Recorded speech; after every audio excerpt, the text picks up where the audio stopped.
Yo, everyone, welcome to Fun Speculation Podcast, episode number 53. Yeah, I just literally got home like 10 minutes ago. I've been trying to keep up with the news today. There's been actually quite a bit because there's like a gaming show today, and then there's some nonsense going on Twitter and YouTube because of Digital Foundry and stuff like that. So I've been trying to keep apprised of some of the news. So but the panel's going to help me out here too as well, and we're going to have a fun show. But I appreciate everybody here nice and early here hanging out. We already got 50 people here ready for the show to get started. You guys rock. Thank you for tuning in to all of our content here on Fun Speculation. If you like what we do, hey, remember to hit that like button, share it out, sub to the channel, tell your mother, tell your father, tell a friend, tell everybody what we got going on here, because we have some fun on this channel. And you guys that are all here right now, I recognize a lot of the names. You guys rock. Thanks for all the support you always give to us, and we're gonna have some fun on this show. Let's get to this amazing panel. Let's start with Fuzzy. Oh, what's up, Fuzz? How you doing, man? Doing pretty good.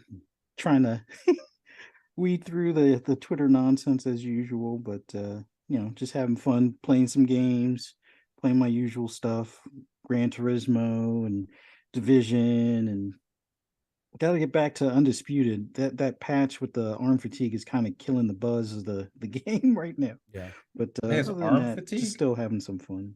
your arm gets tired. They don't just have like a regular stamina. Is it like your left arm gets tired versus your right arm? And like if you throw at least 3 punches with the same arm, like even if it's jabs, which jabs are notorious for, like you can throw 4 or 5 of those with the same hand and shouldn't be a problem. But now it's like the first 2 are normal, the third one you're like an old man, like really, and then anything I after don't like that, that. it's like it's almost like 30 seconds before it makes contact. that doesn't So sound like you're real pretty much knocked boxing. out. Imagine like a real boxer, like jab, jab. Oh my god, jab, jab. Oh fuck. Oh god, I can't do it. Oh, you know, like that doesn't fucking make any sense. They gotta patch that out of there. But yeah, it was to kind of curb spammers of the hook. Like I could see them doing that for 3 hooks. Yeah, Because three it heavy was pretty bad punches, online where all you would do is just throw hooks and knock people out that way. But it's like, okay, now you have to use a little bit more technique to it. But the jab shouldn't be part of that. Like the jab should be allowed that, I mean, you shouldn't be able to spam 20 of them, but you should be able to at least throw 5 before that arm gets tired and maybe switch up with a cross or something like that. But people are saying Fuzzy sounds like he's like quiet, so I don't know. Fuzzy Oh, it always might be the sounds mic. like Fuzzy. It sounds normal to us, but I don't. The chat saying is like low. Sounds Yeah. fine to me. Let's see. I don't know. all right, testing. No, but Garcia says, "I can't Undisputed, even they hear definitely need Fuzzy." to update some things. Yeah, right on. Lucius says it's fine, and I trust Lucius. So What's up, Lucius, I don't- Augustus Garcia, Fastback, Lucius. what's up, Chris, Talos, Def Leopard, Why So Serious, Anthony Chipmunk, God, Emperor SofaKing. Yeah, y'all let me know how Fuzzy sounds. Def Leopard says Fuzzy so laid back. I tried jacking up the volume slightly, but like I got all the levels high, so you know you just might have to like get amped up when you speak. I don't know. Gotta get hyped up. There you go. Forza Motorsports later this year. Yeah. What's up with you, 3-Bit? Thanks for joining us as always. Yeah, I just got home, same as you. I was like, oh shoot, I got a show in like 5 minutes. So yeah, it's good to be here. Lots of gaming. Played like Guitar Hero and stuff on a modded Xbox, and that was really fun. Yeah. Yeah. My roommate has a bunch of like awesome modded consoles and stuff. So been playing some games on that. Our Aflac commercials are live. So if you guys want to see some of the stuff I've been working on, some Aflac commercials, it is now up. So been doing that, and yeah, let's get into some of these topics. Hello, everybody in chat. Good to see you guys. Right on, man. How are you doing, Psycho? Having a good day? I'm doing fantastic. God, I wasn't playing too much. I played a little bit of the city skyline. Yeah. And then what else? I was playing a lot of Marvel Snap throughout the day, and then hanging out, and then I didn't see the Did You Find Anything until just now, so fucking idiots. Yeah, And me and so- Yusaka got to rant on that later because I have a lot to say. it's just Yeah. like an ongoing conversation that will not die. You know what I mean? Like, we're gonna talk about this Yeah. for sure in the show because it's the Series S stuff will just stays around and stays around and stays around, and I don't think the Series S is to blame. I'll say who's to blame later on in the show. Jasper, how are you doing, man? Yo, it's good. I don't know. Yo, Playing Destiny. yo, playing Destiny. bitch. I'm sorry, I've been watching too much Breaking Bad. Yeah. Yo, Playing Destiny Lightfall, finished that, and then since I bought all the DLCs, I got one left to do. It's the Awakening campaign, so kind of going through all those. So that's what I've been up to. Just Destiny grinding last week. That's about it. Oh, did you know you can get a finish the campaign in it yet? I finished the Lightfall one. That one, it's like a decent length, but the other ones are a lot shorter. So Right on. you can get they have a what is it dynamic background. yeah, I put that on. The bet you did. Okay. Well, it's interesting that Xbox has a Destiny dynamic background, right? And PlayStation doesn't have any dynamic backgrounds. And this is now it's a Sony-owned IP, right? So like literally Xbox has a dynamic background for one of Sony's biggest games before Sony does because they don't have dynamic backgrounds anymore. Anyway, interesting. It's crazy. PS4 had the dynamic backgrounds. Xbox One did it. Now PS5 doesn't, and Series X and S does. Why does the PlayStation not have dynamic backgrounds now? They got rid of so many things. They got rid of the web browser. You got to like do some like voodoo weird magic shit to be able to open that up, and then they got rid of dynamic backgrounds. That was one of the coolest things about PlayStation, like with the UI and stuff last year. Well, they got rid of the browser, so you can't do Game Pass. Yeah, Yes. I know. I xCloud. understand that reasoning. I just don't understand the dynamic background thing. Was it using too much of the like? It could be CPU power using too or many something? resources. I don't get I it. think it's it's in- just a new dashboard, so I don't know. Well, because it's 4K, I think HDR, the Sony's. So I think it's using too many resources, and having dynamic backgrounds, it could just crash this console every time you fucking just start it And, up. like, I think every I- game- It can't run dynamic. I don't know. I would assume No, it's that's probably not it. just because they built a new OS for the PlayStation 5 and they just didn't carry over that feature. That's Yeah. probably Yeah, what it Yeah. is. the it just seems UI like a- of Yeah. the PS5 is different. Like before, it was like whatever background you put is spread throughout everything, and now it's like when you load up a game, it shows the game's background. So I don't think For it would work. what for it's this. for what it's worth, though, I would rather Xbox have HDR in the UI than dynamic backgrounds. If that was for whatever reason the trade off, so that way you don't have that weird stupid handoff anytime you launch something and it has to go to HDR. And I think it depends on the display that you have where it like goes to a blank screen. Like when I play in the media room where I have the projector and stuff, like because it hooks through a receiver too. It's like it goes to a black screen for like a long time, right? And then it comes back. I'm like, so annoying. It's just put the whole thing in HDR so we don't have to deal with that anymore. Quick question for you: do you have the Dolby Vision stuff turned on or no? On I what do. on that? Both on your Xbox and on your TV Well, or I mean, in my receiver I do, but that's like a projector, right? Okay. So, I have it turned on the receiver and on the Xbox. Yeah, but- for me, ever since they did the Dolby Vision, that whole HDR switch thing stopped. Well, actually, Mhm. Dolby Vision isn't available on, I think on that receiver. Yeah, I think it's just Dolby Digital, Okay. right?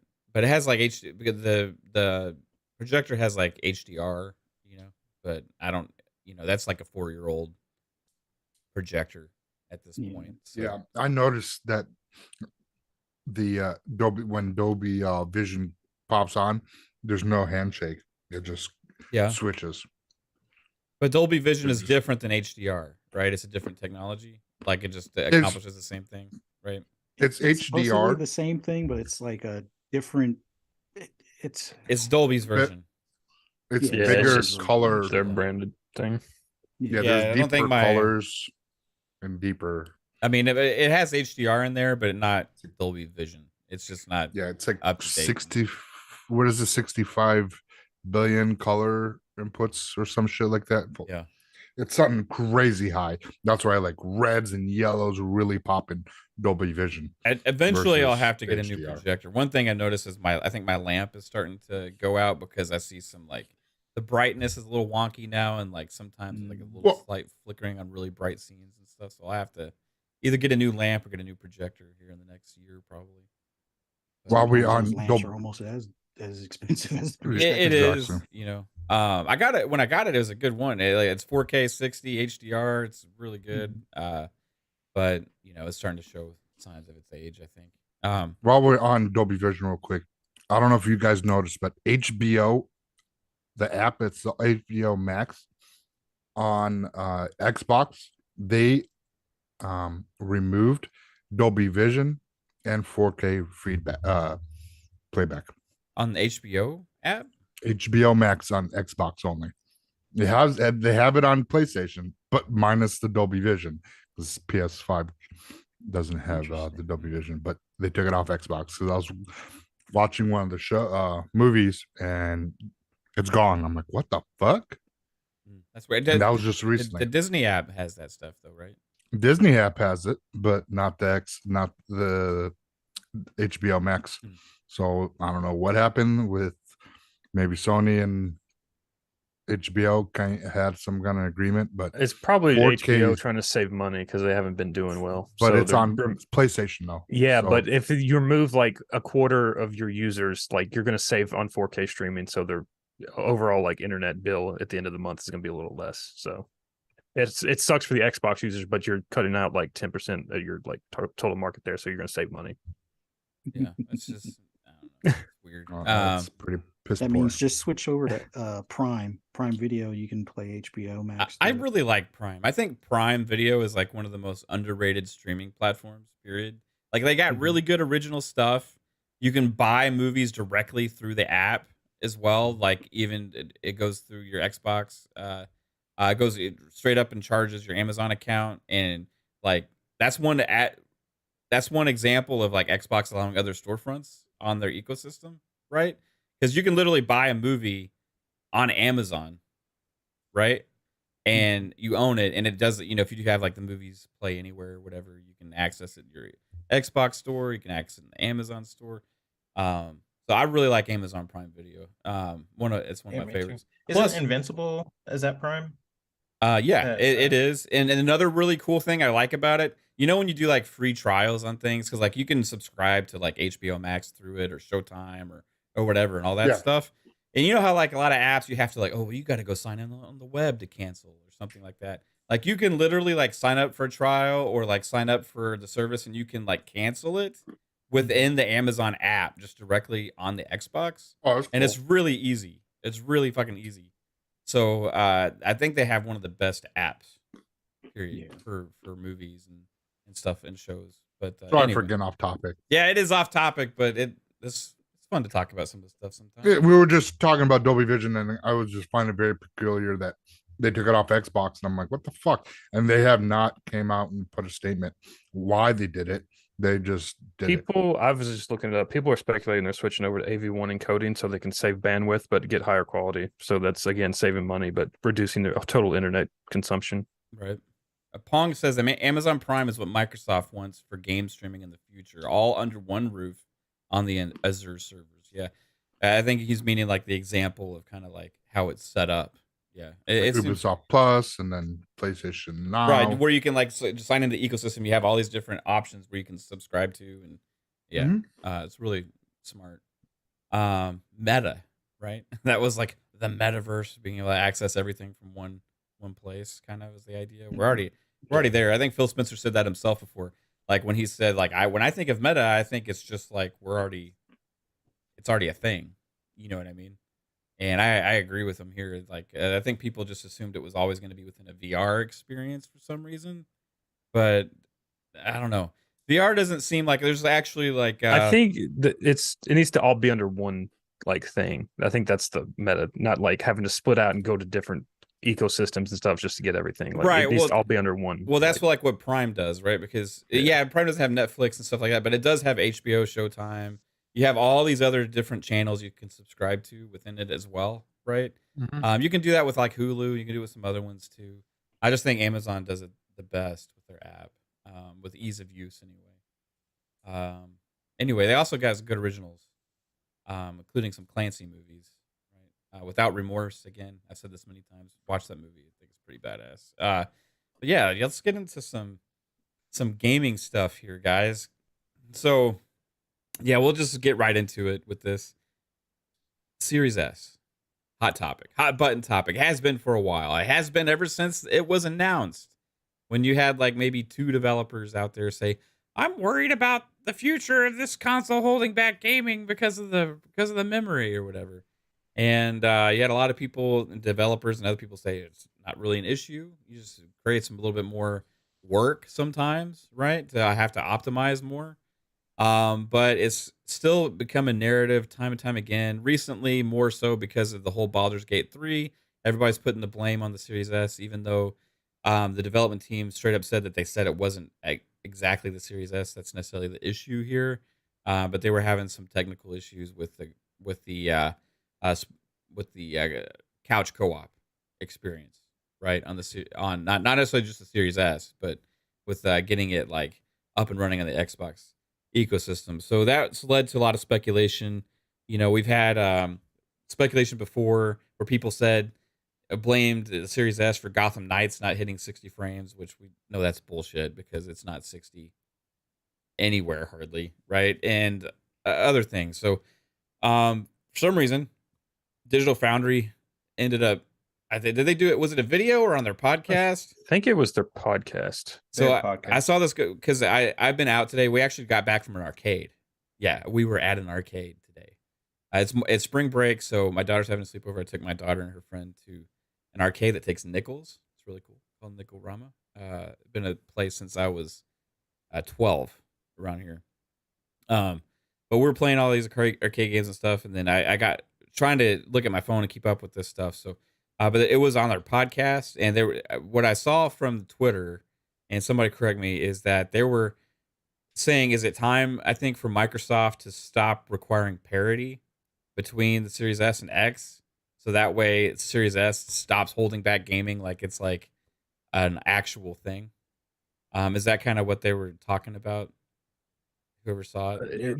They were talking about removing the requirement that Xbox Series X and S has to have the same features and stuff. Right, so removing for the game, the requirement for parity between the two versions, right?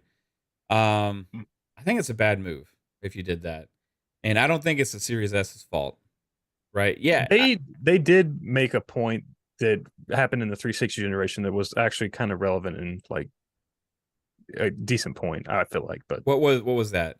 They said that like back in the day, like Xbox arcade games, you could only ship them at 100 megabytes. But then later on, Xbox eventually said to the devs, you can release higher disk space games on the Xbox arcade, and you got better quality games because they were able to put more into those games and build bigger games. Well, that's a file size thing, though, right? So like I get that aspect, and I think it was back then because the Xbox Live or the Xbox arcade version only had infrastructure wasn't as decent back then. It didn't have any storage like space on it out the gate, right?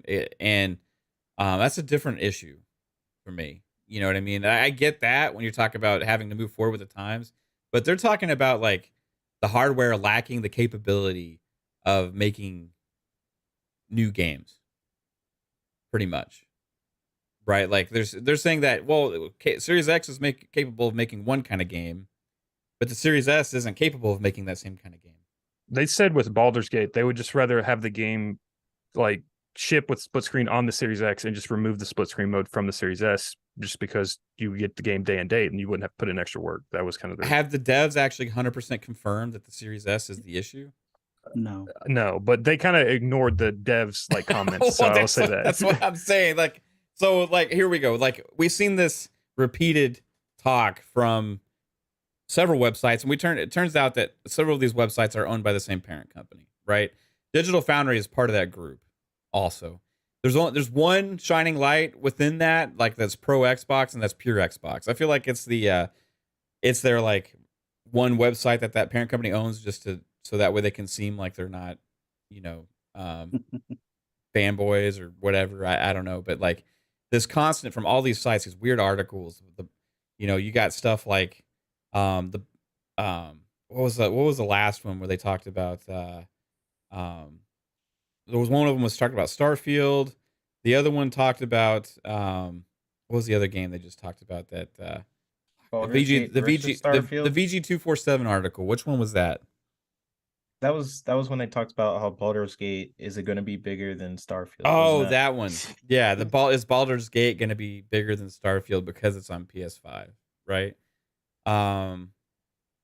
It's just like thing after thing after thing. So it doesn't surprise me that Digital Foundry would actually say stuff like this, right?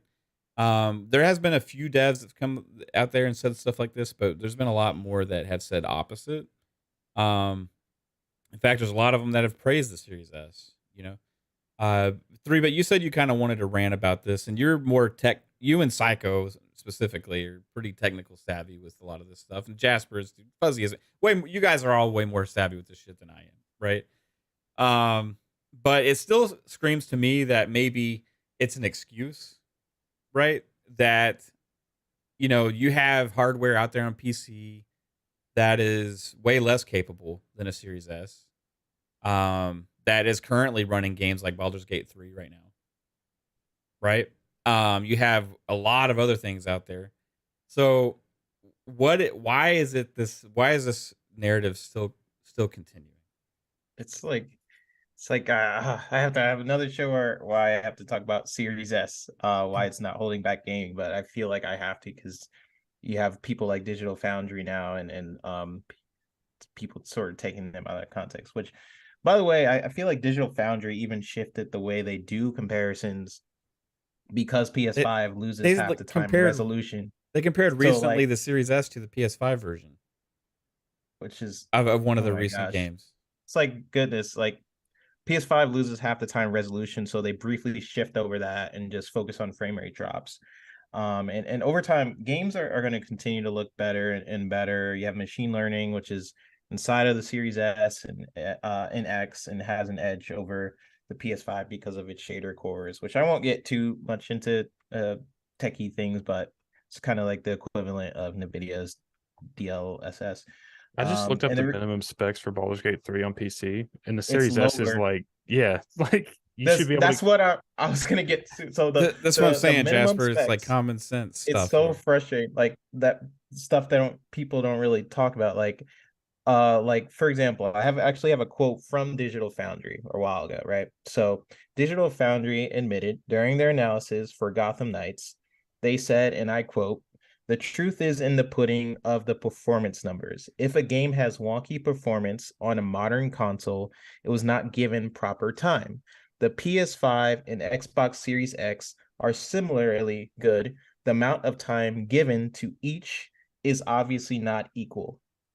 They said that for Gotham Knights. They said that basically that the time of development for the Series X and PS5 are not equal. So they admitted that for Gotham Knights, and that's something I've been saying for a while. Yeah, I mean that's common knowledge. Like devs are going to put more time in the PS5 version anyway, because that's where the majority of people are. So exactly, like I said this on my show, the Series X is more powerful than the PS5. However, the PlayStation 5 is the more popular platform. So developers are going to develop for the PlayStation 5 first, which means all the tech inside of the Xbox, they're not going to be leveraged, because what's inside the Series X with RDNA 2 is not inside the PS5.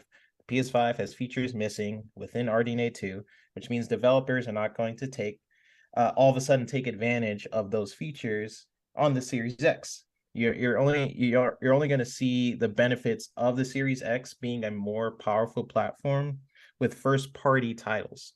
You need time to develop these games for each platform. You have people say like Baldur's Gate is being held back on the Series S while people are eating potato chips and playing Baldur's Gate on a Steam Deck.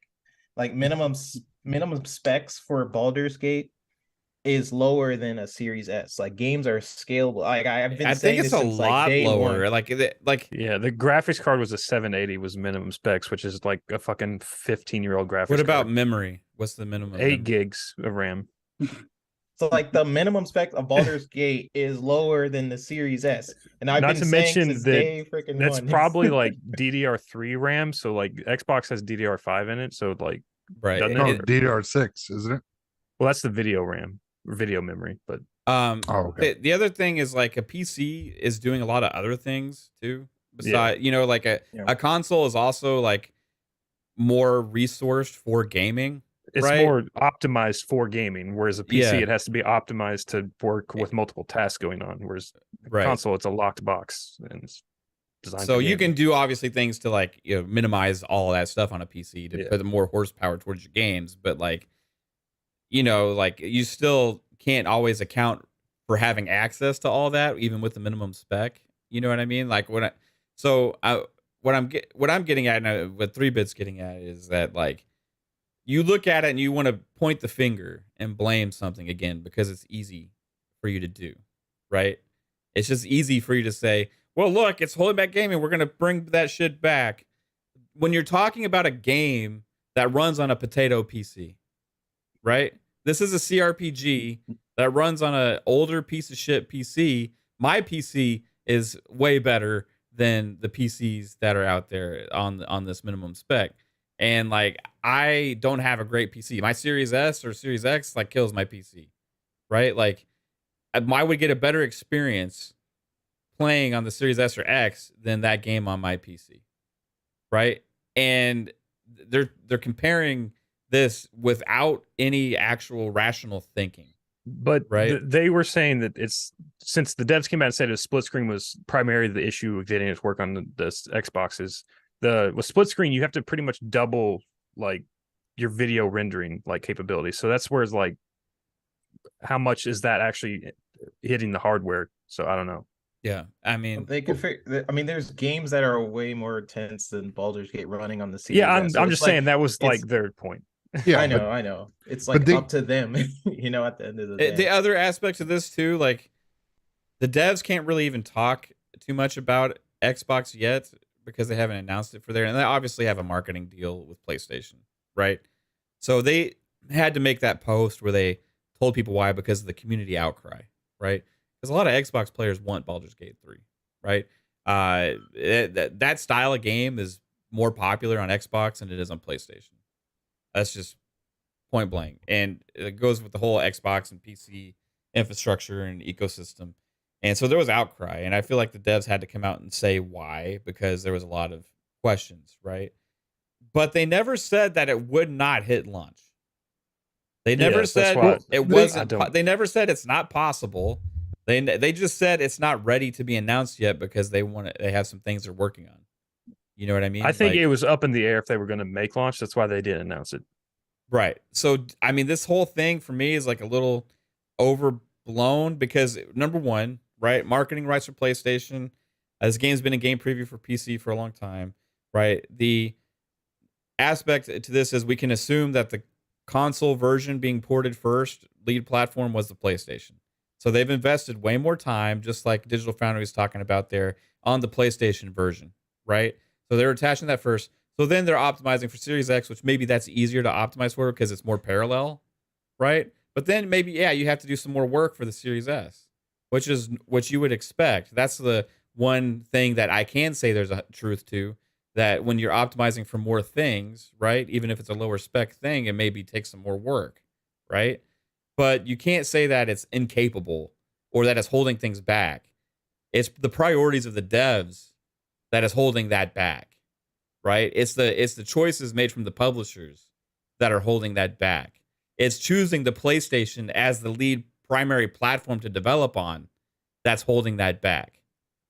It's all of these reasons that's holding it back, not the Series S. And that's the whole big misnomer that's out there. And the truth is that if you want to pass blame onto who's holding back gaming with any of this technical stuff, it's the publishers. Point blank period, because they're the ones that make the priorities of the decisions. Bethesda made a choice to put time in to port Doom over to the fucking Switch. Yeah.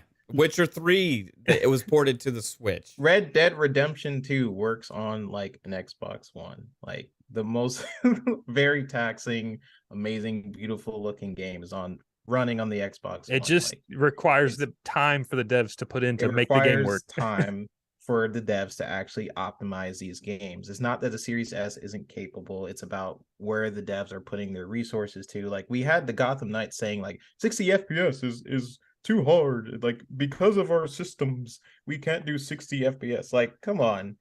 That's clearly not true, right? Like Yeah. it's all about like how you're optimizing your game, how you're optimizing the experience to make it so that these games and also utilizing the technology. Like I was saying before, there's a lot of tech inside the Series X that none of the third-party developers have used yet, right? Correct. So like you're only going to see a lot of these technological advances on the Series X for first party, because as a third-party developer, if you're going for the more popular platform, you're just like, okay, well, I'll just utilize what's on the PS5 and then worry about the Series X. If you're doing that with that in mind, the structure of your pipeline of when you're making the game isn't with RDNA2 in mind. So like all the stuff that Series X has been building up all this time, all these cool features, they're not even going to use. So you have to like, Yeah. I don't know, it kind of it does suck, but that's just how it's going to be for third-party games. You're going to see Series X perform better because it's a powerful platform and you brute force it, and then you'll see PS5 all of a sudden do better. You're like, what the heck? I thought Series X was the more popular platform. Just because of how these developers are developing these games. It has nothing to do with like PS5 is more powerful than Series X. Series X is more powerful, but these devs have to actually optimize for these different boxes, for the Series X, for the Series S, for the PS5. They have to actually go in and these are different kits, you know, they actually have to do the work. It's not that, I mean, you still have PlayStation making games for the PS4, you know, is that holding things back? Generations, you know, it's all about these developers just need to put the time in, and that's basically all it is. Like, put the time in, make sure it works, optimize it, change it, you know, do what you need to do. But it has nothing to do with something holding. Exactly. And that's the thing. The developer came out when these people were running with how the Series S is holding back is why it was not announced. It was the Series S memory that was the reasoning why they couldn't do split screen, because it was very taxing on the RAM. And the dev came out and said there's nothing that's in that article that says Series S, or that said that Series S is not holding it back. Right now they're trying to figuring out, because they have to utilize the tools. All right, they got to utilize the VRS TO2 and sampler feedback for better memory allocation. This way it uses less memory with the developing the game, so you can use that other places, so it's not as taxing. And that's the key for the Series S. But when you do parity for the consoles, because one is crying, that console can't be better looking, so these tools can't be used because we can't have it.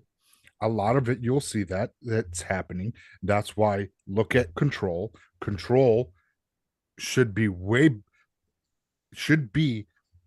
a lot better on Xbox if they use the tools properly. But again, it's brand new. RDNA2 is new to console developers.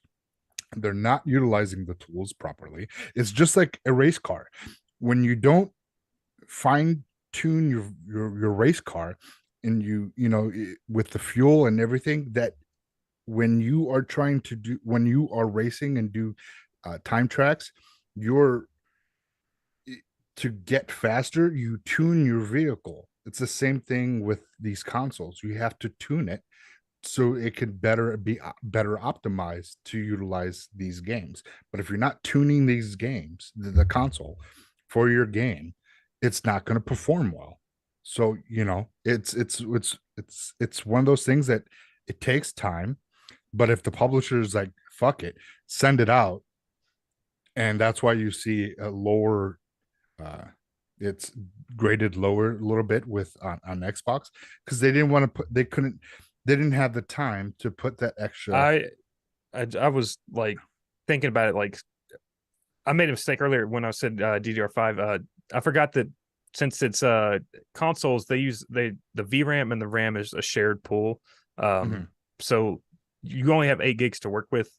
on the Series S to run it. So like with PC, you have 8 gigs of system RAM, but then you can also have like so many gigs of video RAM. So I could see where there is a memory constraint there because they only have so much video memory and system memory to work with to run the game. So like I could see Series S has 10 gigabytes of DDR6. that's for the dev kit. But the consumer The actual model console, it's only has, it's 10 total, but 8 of it is for gaming, and the other 2 is for the OS. Yeah. Okay. So let me look at the PC specs for a game like Gotham Knights, right?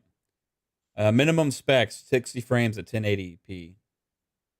NVIDIA GeForce GTX 1660 Ti or AMD Radeon RX 590. My PC is AMD Radeon RX 590. RAM, 8 gigabytes. CPU, Core i5 9600 or AMD Ryzen 5 3600. Series S is better than this. Yes? Yeah, but it's not optimized, so it's not very well optimized. And Baldur's Gate 3, the minimum specs is going to be lower than this, right? I mean, it's just the thing is that's like sucks is that big sites that hold some clout with tech, right, spread misinformation when they have conversations like this, in my opinion, because they're running with a narrative as if it's fact, right? Yeah, maybe they have talked to devs because they don't like optimizing for it and stuff like that, but to say it's worse than what the PC are that are running these games, again, already, it's just a different developmental pipeline you have to go through when you're developing for a console and a PC. So it's like 100%. I get that. I get that. But it doesn't change the specs of what's there. Like, I mean, it's because of time and priorities, right? It's because of time and priorities. If all they were developing for was Xbox Series X and S and that's it, then like 100% they would not have any issues. And the other thing where I say like people are running with false narratives here is because they're treating these things as fact when it's just speculation and conjecture, right? Because they're assuming what could be the problem. The devs never come out and said that they are even having a serious problem whatsoever. They're just saying that they aren't ready to announce it yet. That's one thing. The other aspect to this is that when people like say like us, we're saying, well, it's not really an issue, and people are like, oh, what, you know better than the devs? You know better than the devs? The devs aren't saying that this is a fucking problem. They're not, that these devs are not coming out and saying that. Larian did not say this, that the Series S is, it's low memory or whatever is causing us from being able to run this game in parity with the Series X, right? So all they pretty much said is we got to put more time into it. If it was what we're talking about, if Larian Studios comes out publicly and one of the developers says, well, guys, I'm just going to be honest with you. We can't do split screen co-op on Xbox Series S because it's a toaster, right? And it has not enough RAM. And so we just can't get it done, even if we put time into it and prioritize getting it done. It's just impossible. We can't do it, right? If they actually come out and say that, then there's some credibility there. And people are acting like that's what was said. Digital Foundry and other platforms out there are acting like that's a factual thing that exists. That's a statement that was made. This is all fucking fake. There's nowhere out there that this has been said. The only thing ever that was said to begin with, which has happened numerous times, numerous generations, is some developers always want the most, right? When these consoles are announced. Right, they want the most possible. Like, oh, I want like fucking 86 gigs of RAM, or I want every fucking console to have a 4090 in it. You know, let's go. You know, like, and so when you come out and say it's 10 gigs, like you have some developers that'll be like, well, shit, we're gonna have to optimize. We're gonna have to spend extra time. We're gonna have to make more all that kind of stuff. Right, that's the only thing that was out there because it creates more work. Right, that's a thing. That's an honest thing. It creates more work. It takes more time, right? That's the issue here. And that's not really an issue for Xbox that's providing another platform. It's an issue for the devs to make sure they get the priorities right and get this stuff done. Now, we've seen it time and time again, mainly because PlayStation's the lead platform in most of these games, right? Over time, can that possibly change? I don't know. But and that's why you're probably going to see these first-party games shine, right, on the Series X and the S. But this whole fake narrative that's going around there about blaming the Series S for parity issues or content issues or like not being able to release versions of the game or poor performance, it's just got to die at some point because it just honestly makes them look stupid and biased. When you have a game like Flight Sim that works on the Series S natively, like, Yeah, what the fuck?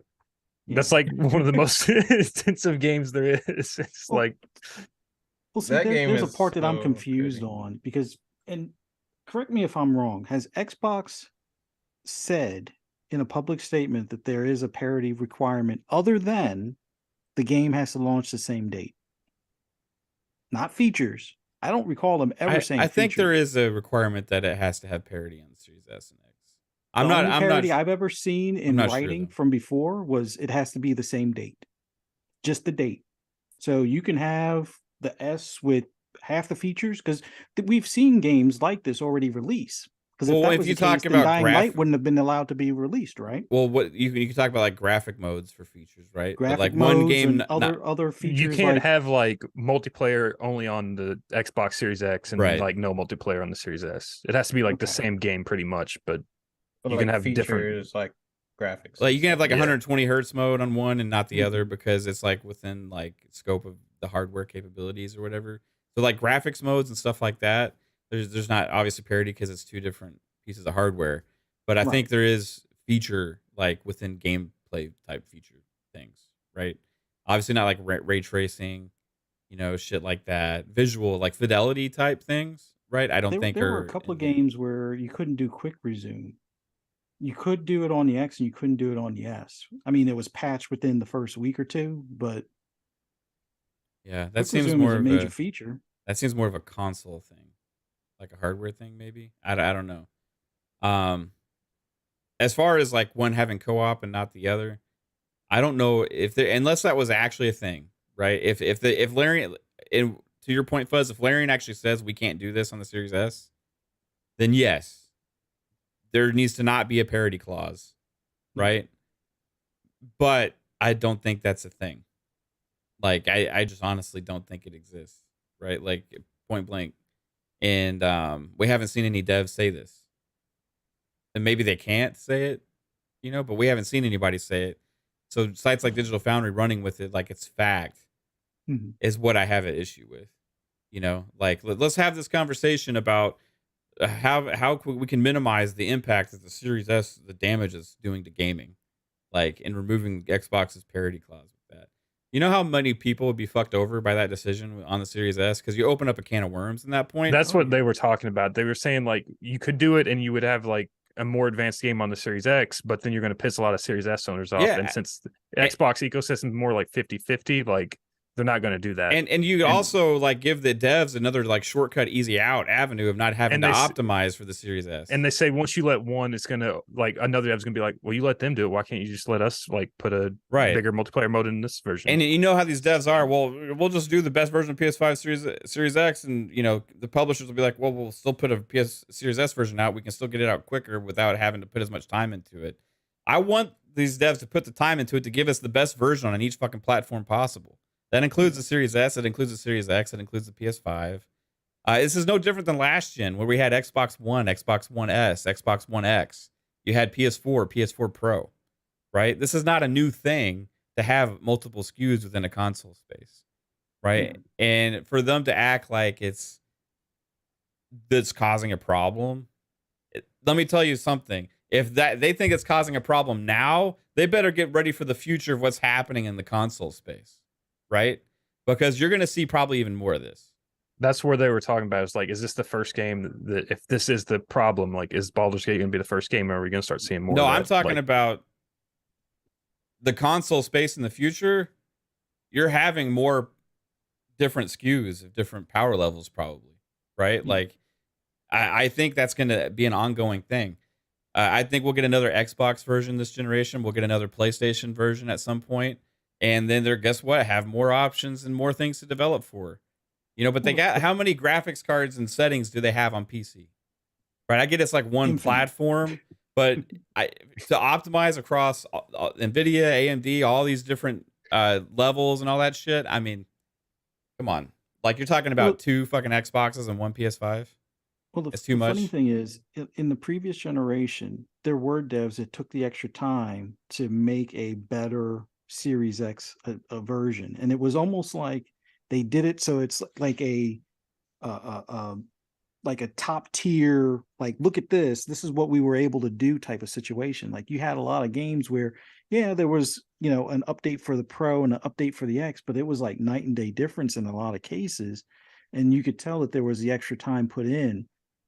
So I'm wondering if in this, probably 3-Bit will probably be able to answer this best, do you think it's one of those things where because the toolkit, like you said, there's no RDNA or missing RDNA features on the PlayStation, and their dev kit is pretty much like a carryover from what the PS4 was. So it's like, whatever you used to do for the PS4, you could do for the PS5, but now it's almost like a new set of things from get-go. They're even if they wanted to, it seems like not to say that Xbox needs to send like a team of ninjas to help them or something, but it just seems like this new tool set, because no one has been as far as pushed, like look at like Red Dead Redemption, like we talked about. It had PS4 marketing, but everybody knows the best version was on the Xbox One X at the time. Rockstar took the time to make that a better looking game, better resolution, better frame rate, better everything in every way, shape, and form, to the point where it was closer to like a higher end PC spec than what the PS4 Pro was. So it just boggles my mind. Like maybe it will take Xbox's first party studios to start releasing games that make the full. That's literally what it has to be. I mean, also like these first party. The devs aren't gonna like they're not gonna make a PlayStation 5 version game and be like, well, since we're doing on the Series X, we might as well just implement RDNA 2. They already have most of the fucking like feature sets and shit built out for the PlayStation. So when they're porting it over, they're like, are we gonna add this? Why would we use it? It's gonna take a couple more months to add that shit in and get everything working. So it's like, fuck it, we'll just put the game out without it. Yeah, so that's what get some games have. Here's the like thing: some games aren't the same RDNA 2 elements programmed for the PC? Yeah. For PC so and wouldn't Xbox that stuff is closer. be like, okay, we could do a patch, because they, like I said, they did this for the Series X. I mean, not the Series X, the Xbox One X. There were a lot of games they went back and was like, you know what, we're going to take the time, and it shined. Now, I don't know if it was a matter of like Years of War with Coalition showing them that, hey, there's a lot more under the hood than what people give it, type of thing. And, some devs are like, hey, hold my beer, I can outdo what they did, or at least try. But it almost seems like until, I guess, first party starts showing the way with what this, everything is capable. Like, I think Forza Motorsport is going to be a very good example of, okay, 60 frames and ray tracing in the game while during gameplay, as opposed to replay. I think that will be like, okay, well, now all the racing games that come out for these consoles, they're going to have to look at, well, if we're going to at least compete with what Forza was able to do, we need to take the time to get ray tracing and 60 frames in the game, kind of thing. But it just, well, that's the thing there, Fuzzy. It's going to take first party to do it, and when Forza Motorsport comes out, and let's say, but there's always been games Forza, that haven't used, like, you could have like you were mentioning Red Dead. Like Rockstar's has the time and the money to like build out the best version of the game possible, whereas like a smaller studio like Larian, like they don't have that time and money, so like they're not. Well, smaller studios won't, but when you're looking at WB with Gotham Knights or games like Baldur's Gate, that is able to, if they're building it for PC, then they will have the time and resource. They'll have the resources and the tools implemented on PC, and it's easier to switch from Xbox and PC because it's on the same infrastructure. It's the same because a lot of the how the tools are communicating is they're pretty much identical. That's why Xbox waited for so long. So it's not that it's just they're just for whatever reason Boulder Gate's taken a long time to figure out. I mean, that game's I'm been thinking, in game preview for like 2 years anyway. Also, Yeah. right? Like, so so they've been building this game slowly over time with all this stuff. I honestly think that it'll probably hit Xbox at launch. Mm-hmm. I Yeah. honestly think that. I mean, it could not, but I think there's something to the marketing within PlayStation as well. Them not announcing the Xbox version, and then them getting ahead, trying to answer the questions in a way that they possibly could, right? And then at some point, yes, that'll be announced for Xbox when they are comfortable announcing it for whatever reason, right? And it's just that's the last place that they decided to start porting it to. It's just, I think it's as simple as that, and it's just like to have these people like Digital Foundry just run with this stuff that in a different way is doing not only a disservice to Microsoft and the Xbox Series S and what a machine it is, it's also doing a disservice to Larian because you're also saying, well, they're incapable of making this game on the Series S. Like that's just not fucking true. Also, like if you just want to like kind of zoom out and like take a bigger picture, like in the last couple of years, there's been so much like new like tools and stuff developed specifically for making games that like the last time we had like this big of a generational leap is probably like from 2D to 3D games. And there's so many new tools that the devs have to learn and stuff. Like I know everyone like hates ray tracing, but ray tracing is such a big feature for games that like I don't know. And that's the thing, like I was trying to say earlier, is that with Forza Motorsport, when they get the Series S console to run its max settings at, let's say if it's 1440p 60 with ray tracing or 1080p 60 with ray tracing, and it's capable of presenting those specs, then what is the excuse of other devs at that point? And that's what Microsoft needs to hurry up and start putting these games out with games like Forza Motorsport, because once the gamers see it, they're like, holy fuck, what are you talking about? The Series S can't do this. They're running 1440p 60 with ray tracing on that son of a bitch with Forza. You telling me your game can't do 1080p 60 without ray tracing? Give me a fucking break. And that's the bullshit they're getting away with, because they just like, all right, we can get away with the bare minimum right now, and that's fine. But at the end of the day, the gamers are going to speak up, and then we'll see a shift when Xbox is getting with Activision. When that deal closes, they'll get more of the mind share, and we'll start seeing the shift that we've been talking about. And then you'll start seeing third party be like, all right, we got to put a little bit extra time into these games so they can shine, because Xbox is going to show that they're able to do it and we can't. What does that say? That just shows that they don't put the effort in. And then why would people put the effort in playing their games if they're not? And to add to like what Fuzzy was saying with the development, not only do you have PlayStation as the more popular platform, and these third parties are definitely, they make a PlayStation version and then they make an Xbox version. You have that, but the fact that, and I said this on other shows, the PS5 and the PS4 are very similar in how you develop games. So there's not a big learning curve there either. So people who made games for the PS4 and they're developing for the PS5, it's like, oh. Also, this isn't the first case this has happened. This happened like at the beginning of this console generation. Sniper Ghost Warrior Contracts 2 came out on Xbox first, and the devs specifically came out and said, we have issues with the PlayStation version. It's going to come out later. That's the point I wanted to hit on. Like this happened, but reverse last generation. The PlayStation 3, for example, was very hard to develop for, even though it was the more popular platform, right? The devs had, and it was more powerful than the 360, but the developers had a hard time developing on it. So what did they do? 360 basically was the norm in that case, because the PS3 was like, dang, the cell processor kind of sucks. So now we're having the opposite kind of happen with the Series S, but more so that the fact that these tools and everything is sort of brand new. It's pretty different from the Xbox One and everything in the past. You have a lot of new features in there, so it's a learning curve for a lot of these devs, and they obviously, with a lot of these games, are either the Series X is outperforming or it's not. So it's really up to these at the end of the day, it's up to these developers to optimize it. Whether they have the resources or not, we kind of see on a case by case basis, as Phil would like to say, with some of these games. Like some games are like, whoa, this is You're muted. We lost. 3-bit lost his froze. signal.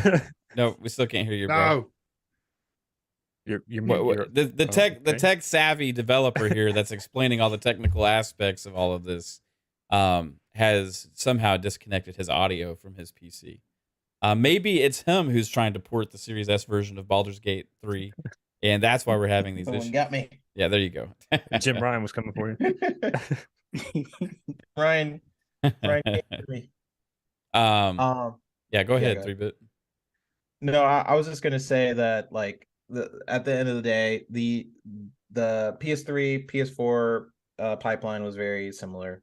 Series X to Xbox One is pretty different. There's a lot new features that these studios are not using, and there's a lot of benefits to using these features. Like, I think there was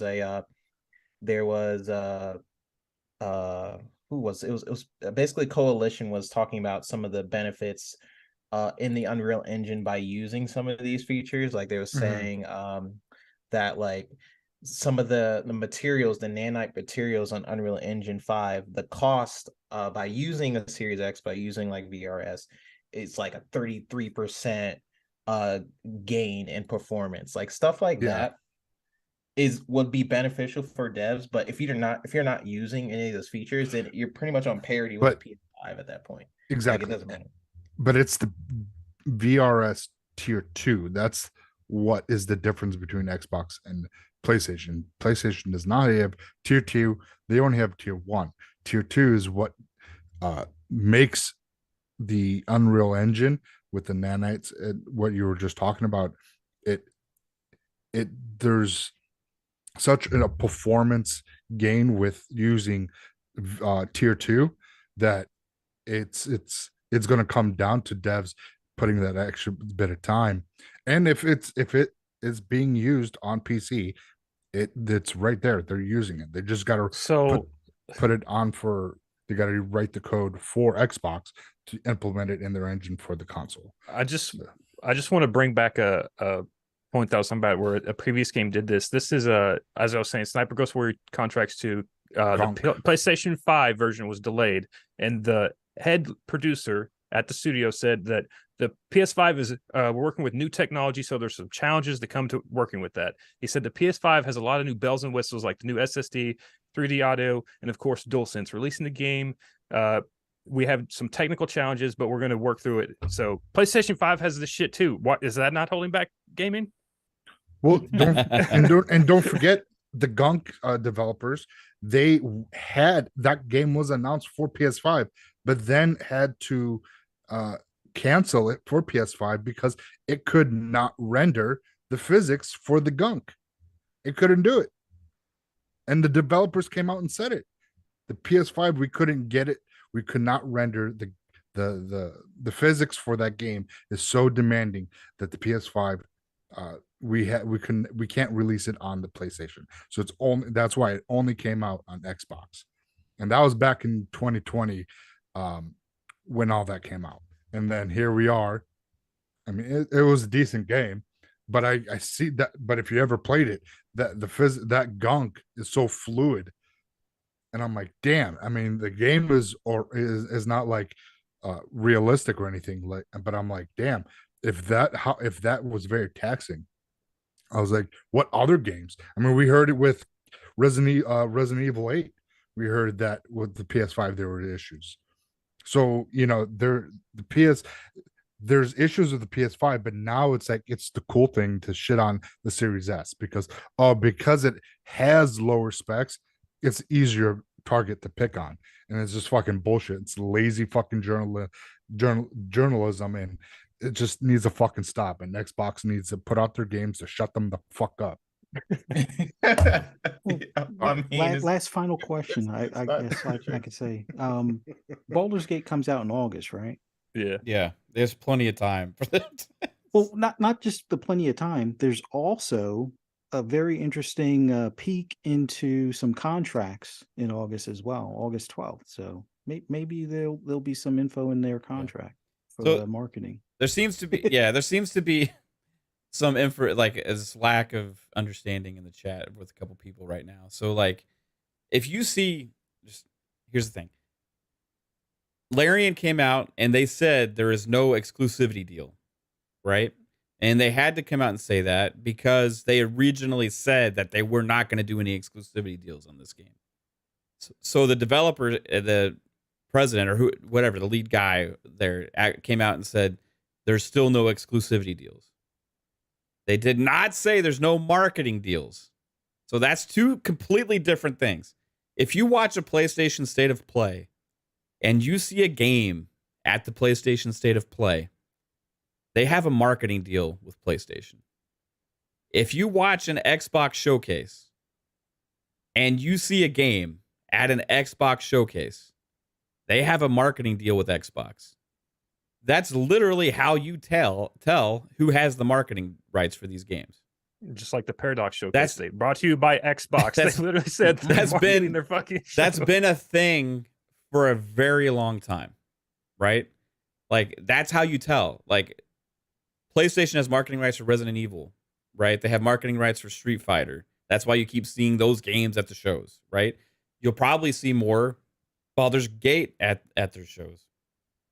They have deals for the marketing of those games because they're trying to draw attention, like with different games that, hey, this game, associate it with PlayStation. That's the point. Microsoft does the same thing. They did it with like Wo Long, and they do with other games. The difference is when Xbox does it, usually their marketing deals also include either a Game Pass deal or something else. Sometimes not, though. Sometimes games have marketing deals with Xbox and they don't do Game Pass. You know, it's just different developers, different deals. But if those games show up, there's usually a marketing thing. Now, when the games have these marketing deals, right, you don't usually see Xbox announced at a PlayStation show. You don't see PlayStation announced at an Xbox show. So what you do is you check afterwards and you check the platforms, right? So you check the platforms. And then sometimes they announce all the other platforms right away after that show, right? But they'll just say it. But they'll still talk more about the marketing platform, whatever that is. In this case, the reason things went up to question, because it was just assumed at first that it was just a marketing thing. Then we found out it was not actually even mentioned even on the Steam post for Xbox. So that raised concerns about the exclusivity of it. So that's why there was a big outcry from the community wondering, did PlayStation money hat this game? What's going on? And then they came out and said, no, they didn't money hat it.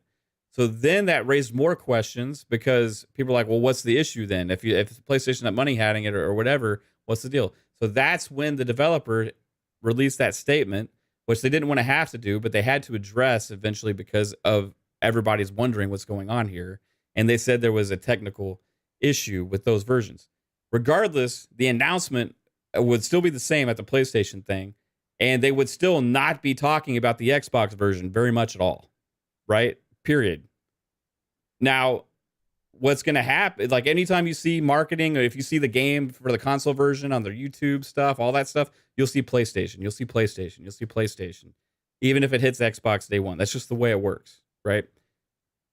Now, that's why games get associated with brands and people think they're console exclusives when they're not at a lot of times, right?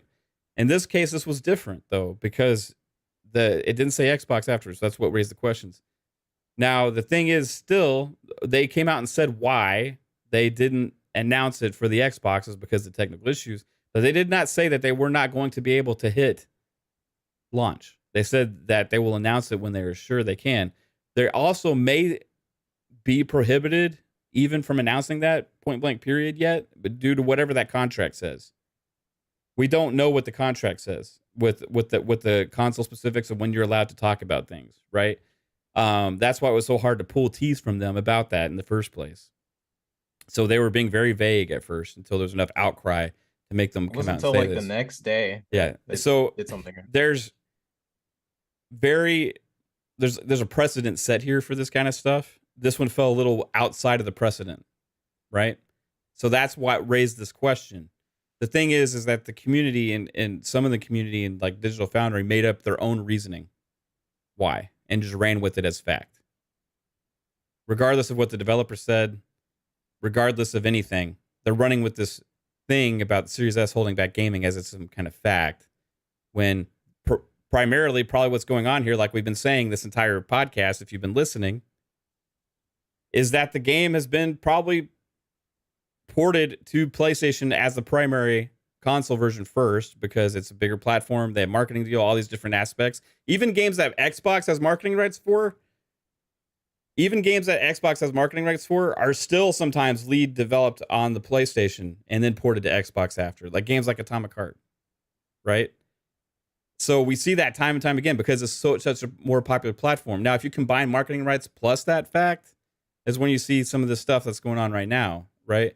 So regardless, is it going to hit launch? I think there's a good chance it still could, but they won't announce it either until one, they're contractually able to, or two, whatever the technical issue they have where they feel confident with it is gone. It's going to be one of those two things.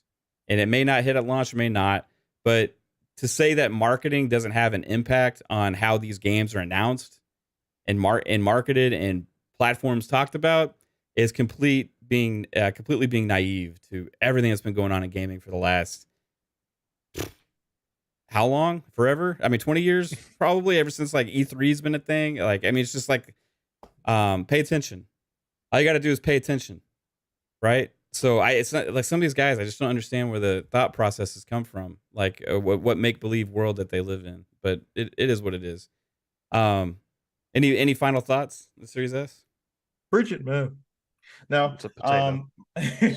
Potato.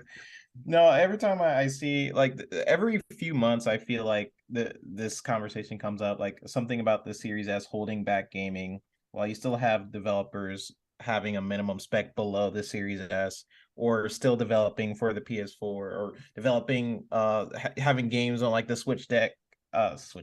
Steam Deck. And it just brings into the conversation of how much time do these developers have per platform. PlayStation is the more popular platform. It's usually the first platform developers develop on. Then they go to the Series X, S. Do they have time? Depends. There's a lot of features not being utilized in Series X. Series X is the more powerful platform, but that's why you're going to keep seeing disparities with third-party games. You're going to see Series X outperform, PlayStation outperform, just because they're not really utilizing a lot of these features.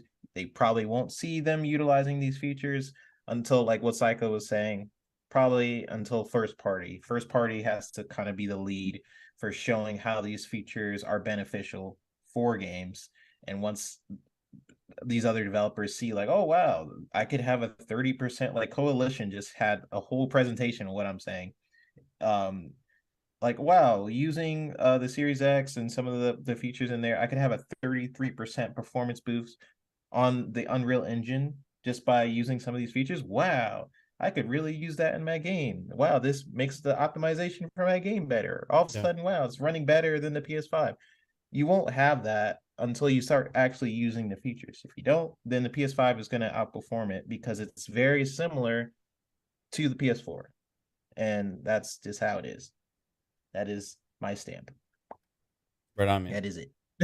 In a weird way, the ABK deal could actually help a lot of this stuff, because in one aspect you say, well, it's the priorities of the publishers and those devs. Well, the reason that priority and stuff happens is because of the market share of the PlayStation console versus the Xbox console. So if for whatever reason the market share starts going more 50-50 globally, I think they came out today and said that report where if Call of Duty is marketing rights on Xbox, that 20% of people would switch. Whatever. I think they came out today and said that like 3%. Or yeah, it was like it's actually going to be like 3%, way Yeah. over estimating that. Right. Like there was like It was- surveys and stuff done from Xbox Yeah, it was- to like make that case. Like it's just ridiculous for them to say 20%. But if there is bigger market share, point blank period, if there's more Yeah. people playing on Xbox consoles, if there's more sales and that disparity gets a little bit different, right? When you're making a console version of a game, right? You could make the example that the marketing deals or the sweetheart deals that PlayStation may have been getting for either exclusivity or their marketing rights might get a little bit more expensive, and Xbox might be able to make some more deals in that regard, right? And if you have like other like ABK behind them, and with all that influx of users and stuff like that, it just grows the market even more. Xbox becomes a bigger name and all these things. So you could potentially see more games end up switching with that mindset, and maybe the lead platform of development on consoles ends up changing over time. Until then, we're still going to see that. And regardless, the PlayStation is actually more of the handicap than the Xbox is, because even if it's a multi-platform game, you still have to ship it to where it's playable on the PlayStation, right? Which doesn't have as many of those hardware-based features as the Xbox does. That whole Final that's just a Fantasy fact. thing too. That's a whole other conversation. Like where I feel like every game Square Enix is like, with the power of the PS5, this is only possible on the PS5, and it Oh won't my happen God. anywhere else. And I like, know. Oh, you talking about the combat thing with that's a whole other- Square? Oh my god. Yeah, Dude, Like, that I, was ridiculous. That was fucking ridiculous. That's another thing, man. It's like I get when they're translating it to like English. when they're maybe that's no, because that's they said possible. like HD gaming Yeah, stuff like when they're that. translating it to cross gen or like reason not for making an old gen version, it makes more sense, right? Mhm. But when you actually read the comments from the developer and being like, well, only possible because of the RAM of the PS5 and the SSD speed of the PS5. Well, so I'm saying, if you're saying that's this thing's only possible because you meet those minimum requirements on the PS5. So I better see the minimum requirements on your PC version when it releases be at the PS5 level, because you're basically coming out and saying that Forspoken to 4090. Remember? yeah, the devs are just using this as marketing again, right? They like, said the same thing with Forspoken. Like I feel like they do that. Foreclosure? It's like something foreclosure. It's just ridiculous. Like we've same thing with Godfall. They said something similar. Like this is only possible with the power of the SSD. And it's just like, goodness, guys. Like if you are truly like, if I was giving them the benefit of the doubt, if you are truly making a game that takes full advantage of the power of the SSD and the PS5, you wouldn't really put it on other platforms unless what Matt just said, your minimum spec better be freaking high. If your minimum spec is high, you need all these SSD the same as the PS5, then okay. Then you're finally taking advantage of the SSD. But if you have any expectation, for the most part, if you're going to put your game on another platform, then the SSD is pretty much equal to other platforms like the Xbox Series X and stuff, if that makes sense. Yeah, and like the other things too, like they said, like, so here's the thing. Obviously, it's easier to develop a game if you're only making it for one fucking place, right? Like you're gonna be able to take advantage of everything. You're all this stuff. It's obviously gonna save you time. When they said like, oh, if we had to do this on other things, we would still be developing or whatever. I'm like, yeah, because you're just making more versions of the game. Like you're only making one fucking version of this game, like for PlayStation right now. Then you're gonna worry about everybody else later. It's obviously easier. If everybody did that, it would be easier. Now here's the thing, Square.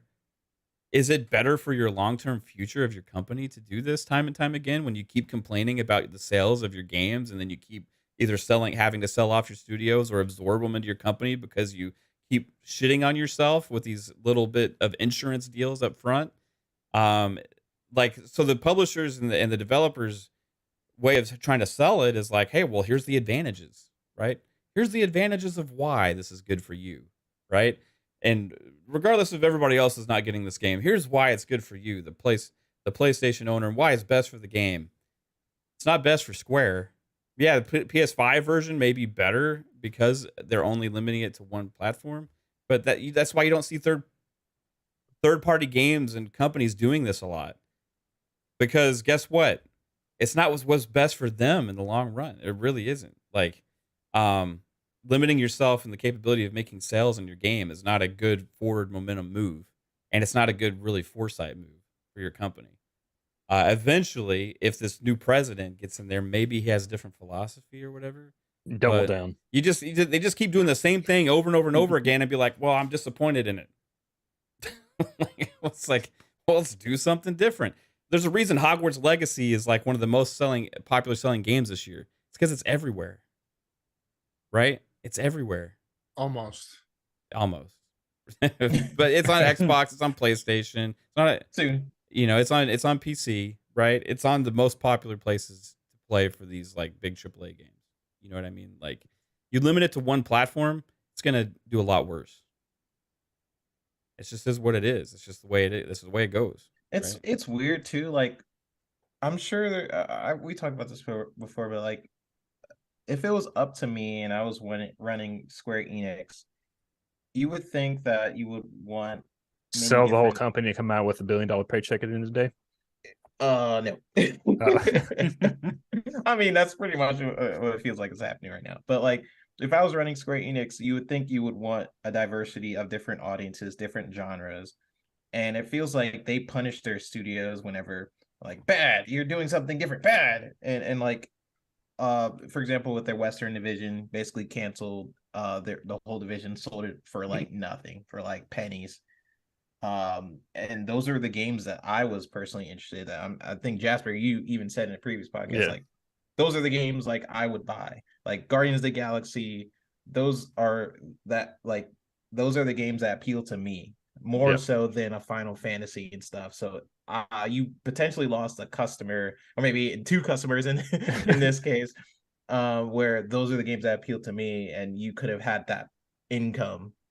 They got me with Forspoken, and that was kind of more westernized style game, and then they put it back into their Square Enix. And then they canceled the studio. So I was like, oh, well, dang. So yeah. It's just here's the thing. If people say, well, Squares knows what they're doing, you can't say you know better than Square. Well, maybe everybody knows better than Square, because Square keeps shitting on themselves and saying they're not doing well. Right? Like they keep complaining. If Square's making the right decisions, then why do they keep complaining about it time and time again after they release one of these exclusive games? Think about what Embracer Group just did. Embracer bought 2 studios or 3 studios, and I think they merged the other one into one of the others or something. But they bought the studios from Square for 300 mil, right? And Embracer sold just an IP for 600 mil. So already Square is shown to be bad with math, or not being the best at negotiating or making deals, because they could have just sold the IP for twice what they got rid of the studios for. Which, okay, fine. They don't have to worry about the overhead of, keeping the lights on and paying people salaries for those other studios. But if you could just sell the IP for 600 mil, as opposed to selling the studios and the IP for 300 mil, yeah, that already says you're bad with math and bad with. I've been telling people their numbers guy is so fucking fucked up. They keep saying, "Oh, we underperformed this game." Is like, what were you thinking it was going to do? Like, their numbers guy has to be overestimating everything. Well, they must be multiplying it by the Final Fantasy number. Oh, the Final Fantasy 7, so that should be at least 7 million copies, right? Final Fantasy 15 should be 15 million copies. They're doing something janky Final with Fantasy the math or something. 15 was multi-plat when it released. And it probably sold more than a lot of their other games, right? It's like, if it's not Final Fantasy, then they're like have a binoculars on all of their other IPs. It's like, are you doing well? You don't. Oh, you didn't sell well. And if it's Final Fantasy, and it's like, oh, it's fine.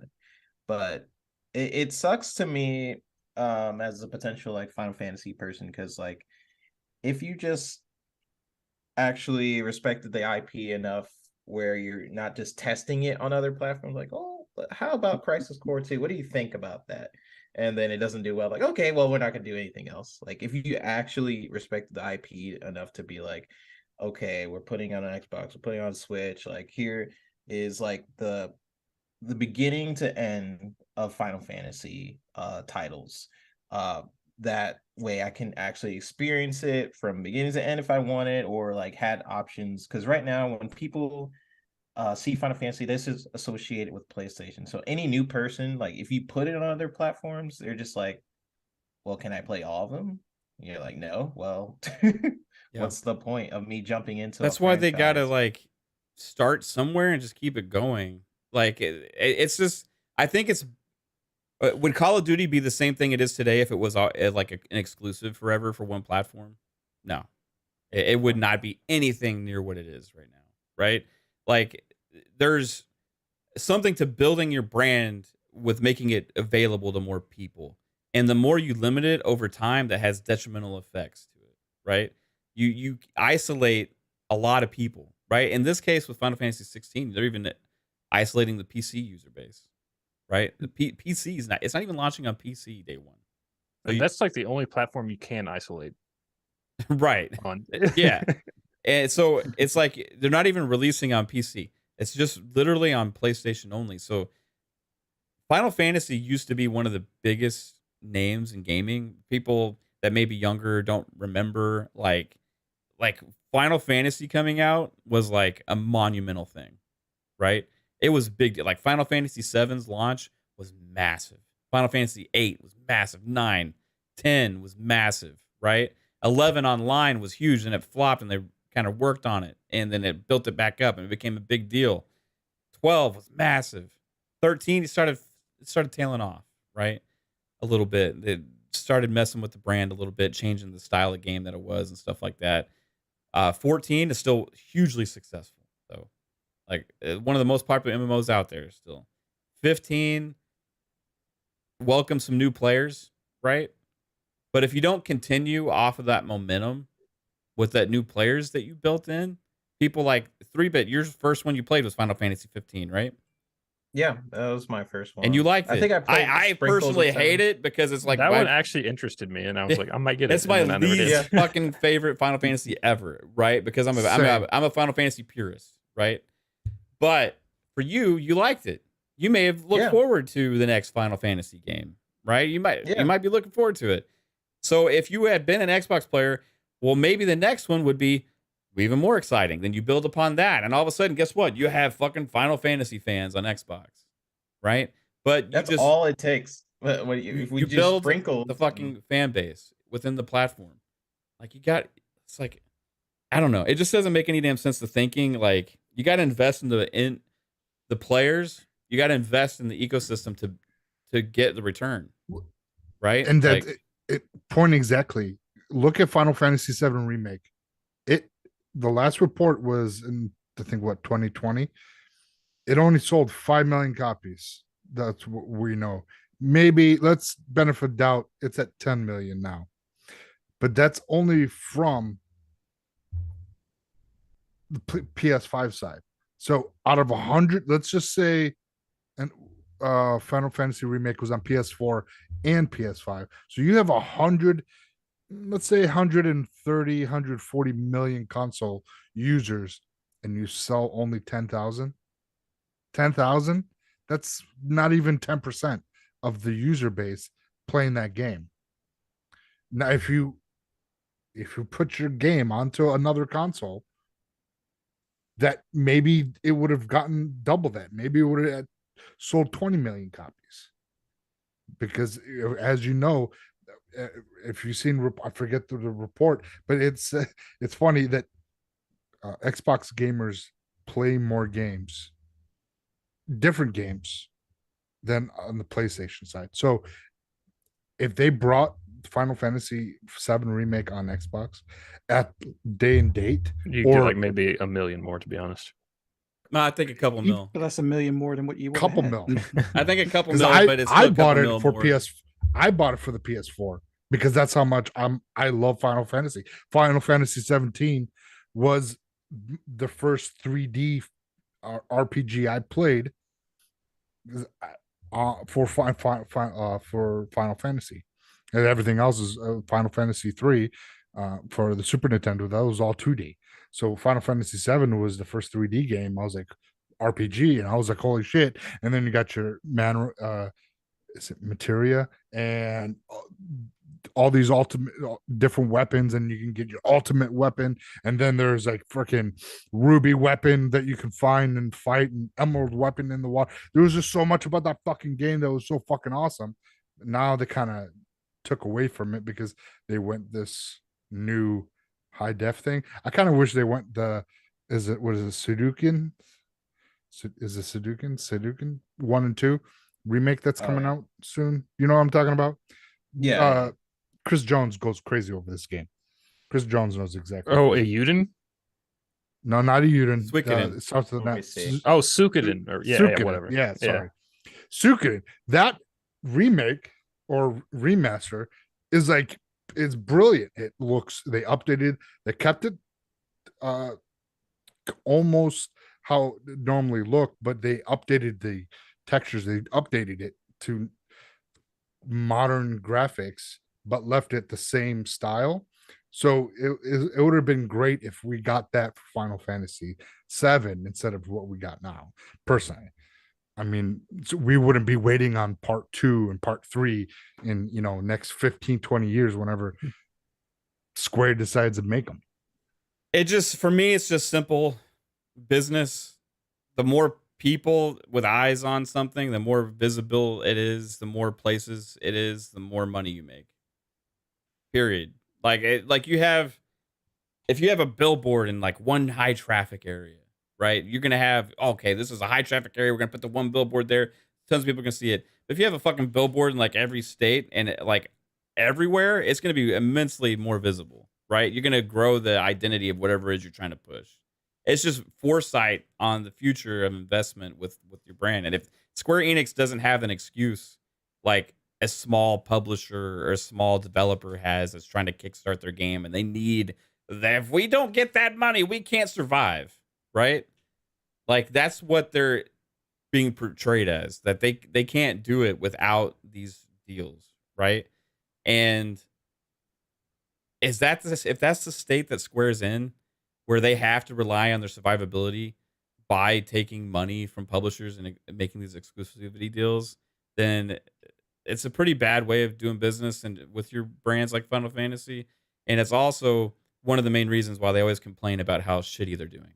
But it's funny because, like, to me, it's so clear on how to solve it. Like, you complain every time you release a game, like, I thought the sales were going to be better. I don't understand. I put it for one. It didn't meet our projections. Yeah. It didn't meet our projection. Like, to me, it's very simple. Like, they take that initial money, and yes, that may help them like in the short run, but in the long term, it hurts them every time.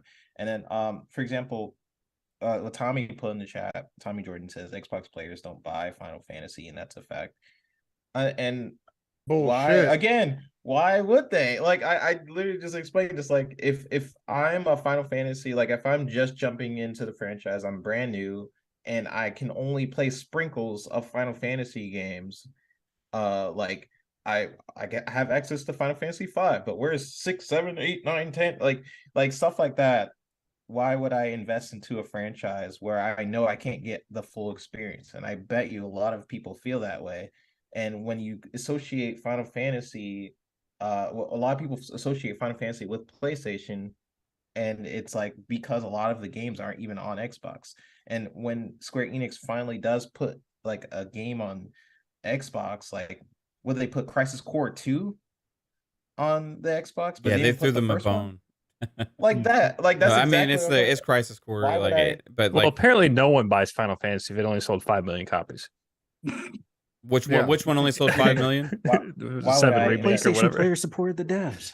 It was an exclusive on PlayStation. I mean, it would have sold more, if it was more places. Like, it's just, I don't know. Here's the thing. Like, it just used to be Final Fantasy used to be so much more popular, but like, I think it mainly it's Square's fault for diminishing. So did Sonic. The brand. Yeah. They could literally do so much better. And to your point, 3-bit, yeah, I mean, you're right. But here's the thing: if those JRPGs are starting to come on Xbox a lot more, then it becomes when you're shopping as a JRPG fan, you're more likely to buy an Xbox if there's a lot of them on the console, right? So like Xbox has to get those deals first off. Xbox needs to call Square, do a Game Pass or a marketing deal or whatever for these games, right? Force either PlayStation's prices to go up or whatever, but also like regardless, like to take these exclusivity deals for a big brand on a third party, I don't blame Sony for doing it because fuck, that's a huge win for them. I just think it's dumb for Square to do that to I would themselves. just rather Sony you know? buy Square Enix at this point. Like that makes more sense than them complaining every time they don't meet sales projections. Like, just buy them at this point. But I guess it doesn't benefit Sony. Like they don't have to pull out that cash if Square Enix is just like, sure, what do I have to do, boss? Why put a ring on it when you get the milk for free? Exactly. So I guess it's like okay, we know I got like great barbecue here in Dallas, right? But like people, and this is a weird analogy because I mean, but whatever. Yeah, but people in Connecticut don't really eat a lot of barbecue, so I'm not going to open a restaurant there or whatever, right? But like, that makes sense. Maybe if you do, you will find out that they fucking like it, right? And guess what? Maybe people will fucking start loving barbecue in Connecticut. And all of a sudden you see all these other barbecue restaurants open up in Connecticut because like this whole barbecue craze forms in Connecticut. You know what I mean? It's like, just like fucking, you got to put the fucking cart out there for people to even try. Otherwise, you'll never get anywhere with it. And if you're just limiting yourself and focus on, well, we know this works, we're just going to stick to this, and we're just going to stay in our little basket here and not try and grow or not try and do anything else. We're safe. We're safe here. We like it here. It's safe. We could take that easy money, and we're comfortable with our little 5 million sales or whatever. We're great. If that's what you want to do, cool. But when it comes out that your game didn't sell as many copies as you want, shut the fuck up. Okay, because that was on you for making that decision again and again and again. So 2 things. If you are comfortable and happy with that, Square, and that you think it's successful and you keep doing it, great. Keep doing it. Just shut the fuck up when it doesn't work. Because it's every fucking year. We've been doing this. It's every game. Pretty much, except literally for like all the time. the tiniest budget like JRPG projects that like release on like the Switch and stuff like that. That's the only thing I don't ever hear them complaining about, right? But man, Forspoken, Babylon's Fall, Outriders. Actually, in the latest report, Outriders was the one that was actually sold more than these other games, Jasper. Yeah, but it's still underperformed. It's still, because everything underperforms to them. That was a crazy example. I feel like that's when I really, really realized that they just hated their Western division, because I'm like, what else? You broke a lot of records with this game, and you're just like, no, still not good enough. I'm like, what the heck did you want? Yeah, they were supposed to outsell Destiny. That was the expectation. Crazy. Tommy Jordan said it sold more than 5 million. I have no idea how much Final Fantasy VII Remake sold. It should be easy to look up on NPD. 5 million. That's all that's last reported. When was that? Was that like 2020? Well, so it's probably sold like 6. Yeah, maybe, right? Not much. I gave the benefit down and said 10 million, but again, that's the thing. It's like if it's 5, let's say 5, even 6 million, that is only 5% of the user base for a console that bought the game. So what is the, why are you skipping Xbox? Like, is that money really? What did they give you? They give you like $500,000 or $500 million to keep it off Xbox? Like, I don't know. Personally, you see the success of Hogwarts going multi-plat. We're going to definitely see the success of, well, we saw the success of Elden Ring being multi-plat, Armored Core 6 multi-plat. These are all Japanese-based studios maybe Final Fantasy just isn't as big as it used to be. Yeah. Well, if they make these weird little freaking games like Final Fantasy 15. Like personally, I did not like 15 at all. I did not like that whole boy band motif that they went with that one. This one looked cool as fuck. You got summons, your knighthood in Final Fantasy 16. You got summons. It's like fantasy style again. You know, put Final Fantasy. If you want to see if Final Fantasy will do well on Xbox, put Final Fantasy 14 on Xbox and see how it fucking does. Jesus fucking Christ. Yeah. Isn't that the one Why they have that server is issues not with on where they the have to Xbox? wait? No, until I Am people- Jesus Christ is a game that's coming out later this year, Psycho. Yeah, I forget. But I don't know why. If it's servers, well, last time I checked, Microsoft has Azure, so I Yeah. do not. No, but so the ones that I think Square was using, they were having issue where they can't allow new players because there's so many players that are constantly logged in online or something along those lines. I know before there was some sort of issue where the updates, because they don't want to submit certified updates, like where it takes 2 weeks for them to go live. I know that Microsoft was working with them on that, and they got past that where they could do live updates on server side, so things can be as fluid. But I remember they had some sort of issue where, especially during the whole, cancel Blizzard with World of Warcraft, movement a couple of years ago. That's when there was like a huge surge that went to Final Fantasy 14, I think, and they just couldn't keep up with the number of players constantly logging in or something. So Well, let's move on past this because we've been Yeah. ranting about this shit for a while now, and starting with the whole hardware thing with the Series S, and now moving on to Square. Well, it's easy to pick on Square at times because they just baffle me. But What about Sony getting Take-Two? yeah, Honestly, we haven't even covered the biggest possible news today. was the Paradox stuff? No, What was? the CS:GO. Oh yeah, CS:GO CS2. 2. Yeah, PS2. Was on there Source 2. was there possibilities of that hitting consoles? Jasper? Probably not, but like even like CS:GO on PCs, like 1 million players every day. So it's like, Yeah, it's still as soon as that massive. drops, they're gonna have the biggest fucking launch on Steam ever. Like, Yeah. if Counter-Strike Go goes to Source 2, like Steam's How gonna long do has record Source numbers. 2 been out? It's not. It's not yet. I thought that was. I don't I think thought so. they did Source 2 when they were doing like Titanfall and stuff like that. Oh, maybe it is. I Or don't know. was that just a It was- modified version of Source? Like I don't remember. Because the I know Titanfall that one was. I know that they made Titanfall on Source, but I can't remember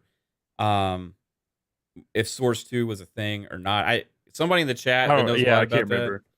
But I thought Source 2 was already a thing. Maybe it's not. It might be. But they found leaked Source 2 CS:GO files in Dota today. So Okay.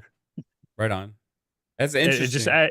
just adds more credibility to Counter-Strike Yeah. coming out with a Source 2 version. I mean, there was a 360 like CS:GO game, right? Yeah. It didn't like take off like on PC, obviously. Nah. Yeah, the controls were kind of shit and stuff, but it's still one of the most played games out there. It's crazy how Yeah. long that's lasted. So it will be a massive deal when that hits. $100 knife skins. And Yeah. the thing is with like Valve, like that game could come out tomorrow. Like, because Valve just doesn't give a shit to be like, and it's out. Yeah. Yeah. 4 months of And it's out. marketing. Yeah. So yeah, I did want to talk about the Paradox show today. So Paradox Interactive had a showcase today presented by Xbox, and they had quite a few games actually show up, and pretty decent little show. I couldn't really hear it when I was watching too much because I had some loud kids in the house. But let's see here. I was talking to Pong in DMs, and he kind of hit me up with kind of a breakdown because there was some pretty cool stuff. Now, when I watched it, the first game they showed actually stood out to me quite a bit. It was I can't remember the name of it. It's a tactics game. It's coming to Game Pass day one on console and PC. Yeah. It's a turn-based tactics game. Crusader. But it's like an XCOM style game. Yeah. What was it called? Damn it! I thought it was going to be listed here, but it's not listed here. Let me Not see. Crusader It's Kings. no, the Lamplighters League. Yeah. Oh, okay. The Yeah. Mummy. Yeah, the Lamplighters League.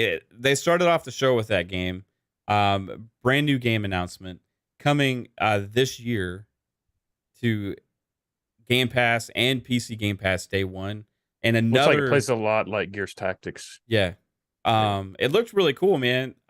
So this was a pretty cool show to watch if you're a fan of Xbox or gaming in general, because one thing that came from this is you're having more strategy games come to consoles, right? Again, well, nobody buys these games on consoles. Why would you do it? Well, guess what? Obviously, there's starting to be a little bit of a resurgence of this, right? And it's because more and more developers and publishers are starting to put these kind of games on consoles, right? Including Xbox. So you're starting to see people start to get into them, right? Quite a bit. Age 2 is pretty popular right now. We play it quite a bit on this Series X. But basically, the guy that is making that game was one of the founder from FASA. From who? FASA Studios. So if you're from Xbox history, if you know Xbox history, FASA games like Crimson Skies, right? Games like Shadowrun FPS, right? Mech Assault, right? FASA was a huge part of Xbox's history in the past, and at some point they had a falling out or separated or whatever.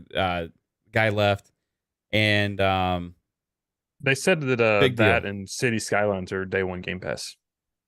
Yeah, so Skylines 2, right, was a new announcement for City of Skylines 2. And that's Game Pass day one. There's Lamplighters. Age of Wonders 4 is coming to console. There's DLC for Crusader Kings. Stellaris is also a game that's on console. And then there's a DLC. And there's like a Sims type game that was announced today too. It looked like The Sims when you saw it. Oh, yeah. But there was no versions announced for that one, I don't think yet. Pong No. said. That one's probably going to be huge because Sims in general has been huge, but it's the problem with EA. They drip feed all of the DLC content for like $30 a pop. Yeah, I think they made that free, didn't they, this year? Or they made the base game version free, but all the DLC is still $30 a pop. I mean, they have sales on it on occasion, but it's like, oh, you want dogs? Hey, it's $30. Oh, you want to put collars on them too? Yeah, that's another $30. Oh, you want to train them to do tricks? Yeah, another. It's like, come on, seriously. I think City Skylines 2 is going to be pretty popular as well. Yeah. The first game has been a game that's been in Game Pass. It's also like a pretty, with the lack of SimCity, right? That's kind of become one of the more popular city builders is City Skylines now. I just like the thing with Cities and Skylines, the first one, like I played it at launch and like all I wanted to do was like build a giant dam and break the dam and flood the city, and it was kind of hard to do that. So I'm hoping they make more ways where you can blow up your own city. I don't know. Life by You is that game you're thinking about. The sim like Life by You. Life by You. Okay, yeah. Knights of Pen and Paper 3 was a little bit of my jam. So right. I'm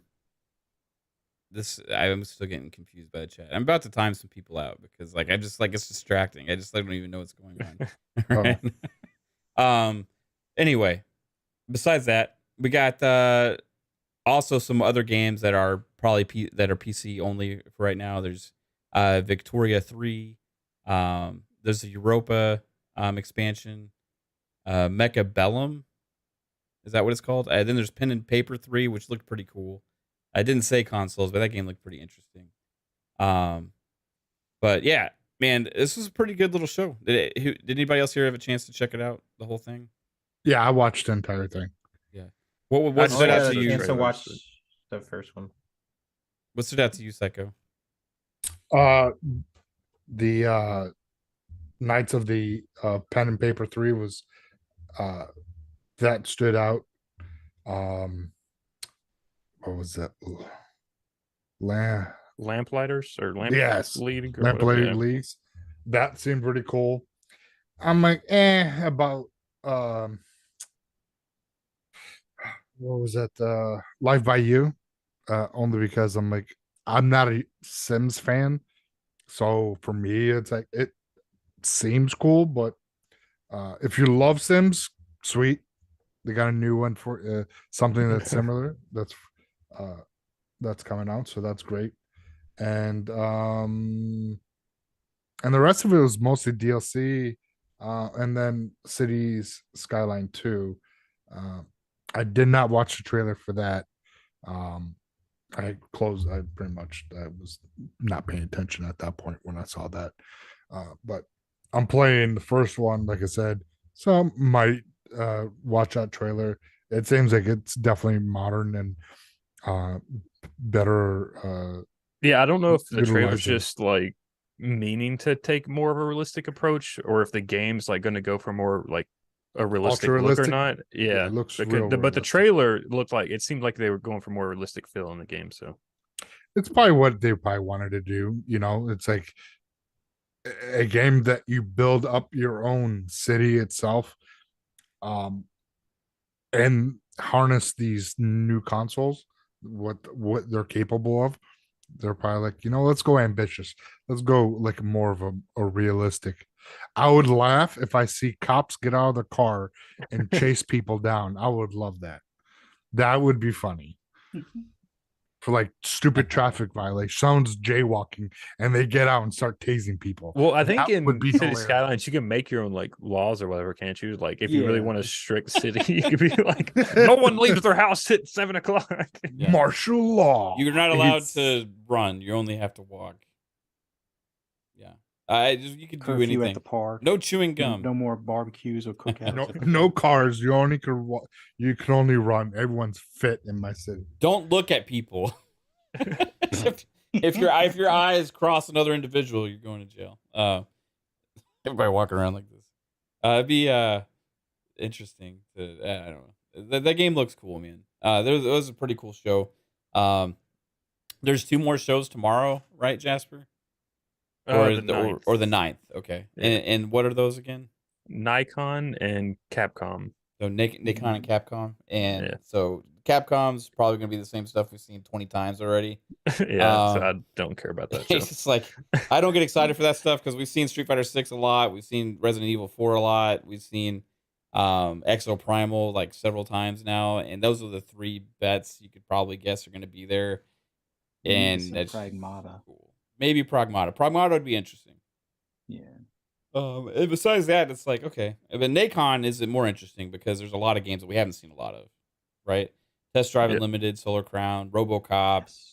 I'm sick Gollum sick of even is- seeing or anything about I Gollum. forgot about Gollum. Yeah, I think didn't they say that they're like changing up that game a bit? They like rebooted it or something. Yeah, something like that. Yeah. It's the Skull and Bones of the Lord of the Rings universe at this point. But yeah, Gollum I have no interest in whatsoever. But the Nacon one I'm pretty interested in. So maybe we'll see what's going on with that show on the 9th. Besides that, also let's see what else. Lamplighters looks dope. I looked at, was that the first game? I only got a chance to look at like the first game from the showcase where it was like a couple people like in this sort of Like tomb yeah, area. that's the Lamplighters. Okay, yeah, that looked pretty cool.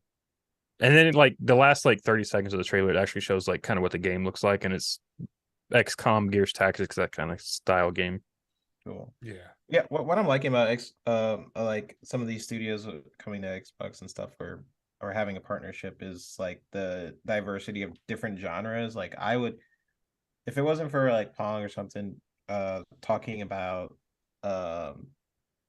games like what was that Marvel game? I would have Midnight never tried it. Suns. Midnight Suns and stuff. Like I normally don't play those type of genres, but I'm starting to just sort of dive into like games like XCOM and stuff, just like trying it. So it's cool that a lot of the games in the showcase, I'm gonna have to rewatch it, but was a variety of genres, rather than just third person or first person. It's kind of cool to jump into those genres as well. Well, time to get, I should have done this earlier, but it's time to say hello to our sponsors and say thank you for sponsoring the show. Sponsor is Thank you, sponsor, for sponsoring. Manscaped.com. This is a public service announcement, everybody. Manscaped now has beard products and is going even further with their brand new Weed Whacker 2.0. Go ahead and tell the world the leaders in below-the-waist grooming are traveling north of your South Pole with their revolutionary grooming products. The new Weed Whacker 2.0 and their new beard line confirms they have all the best tools for your hygiene toolbox. Time for you to upgrade your game by going to manscaped.com and using our code FUNSPECULATION for 20% off plus free shipping. Again, everybody, it's great products. I actually really enjoy using it. I had the bright idea, like, hey, I love this beard hedger so much that I wanted to like see if I could shave my head with it, right? So I put it to a lowest setting, thinking I needed to put it really low because when I shave my beard, you know, like beard hair is a little different, right? And I put it on a lower setting to get it that nice close look. Well, I tried that same setting on my head, and I started with my sideburn. I was like, zzz. Oh shit, it's completely fucking gone. So at this point, there's a point of no return. I gotta say though, it was a nice even shave because I had to finish it off. So I look like fucking Walter White right now, everybody. Walter White. Walter White. Walter White, yeah. It's the different Walter, I guess, Walter White.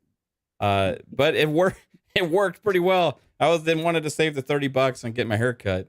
And I saved the money, that's for sure, because this will last a while. This will definitely last a while.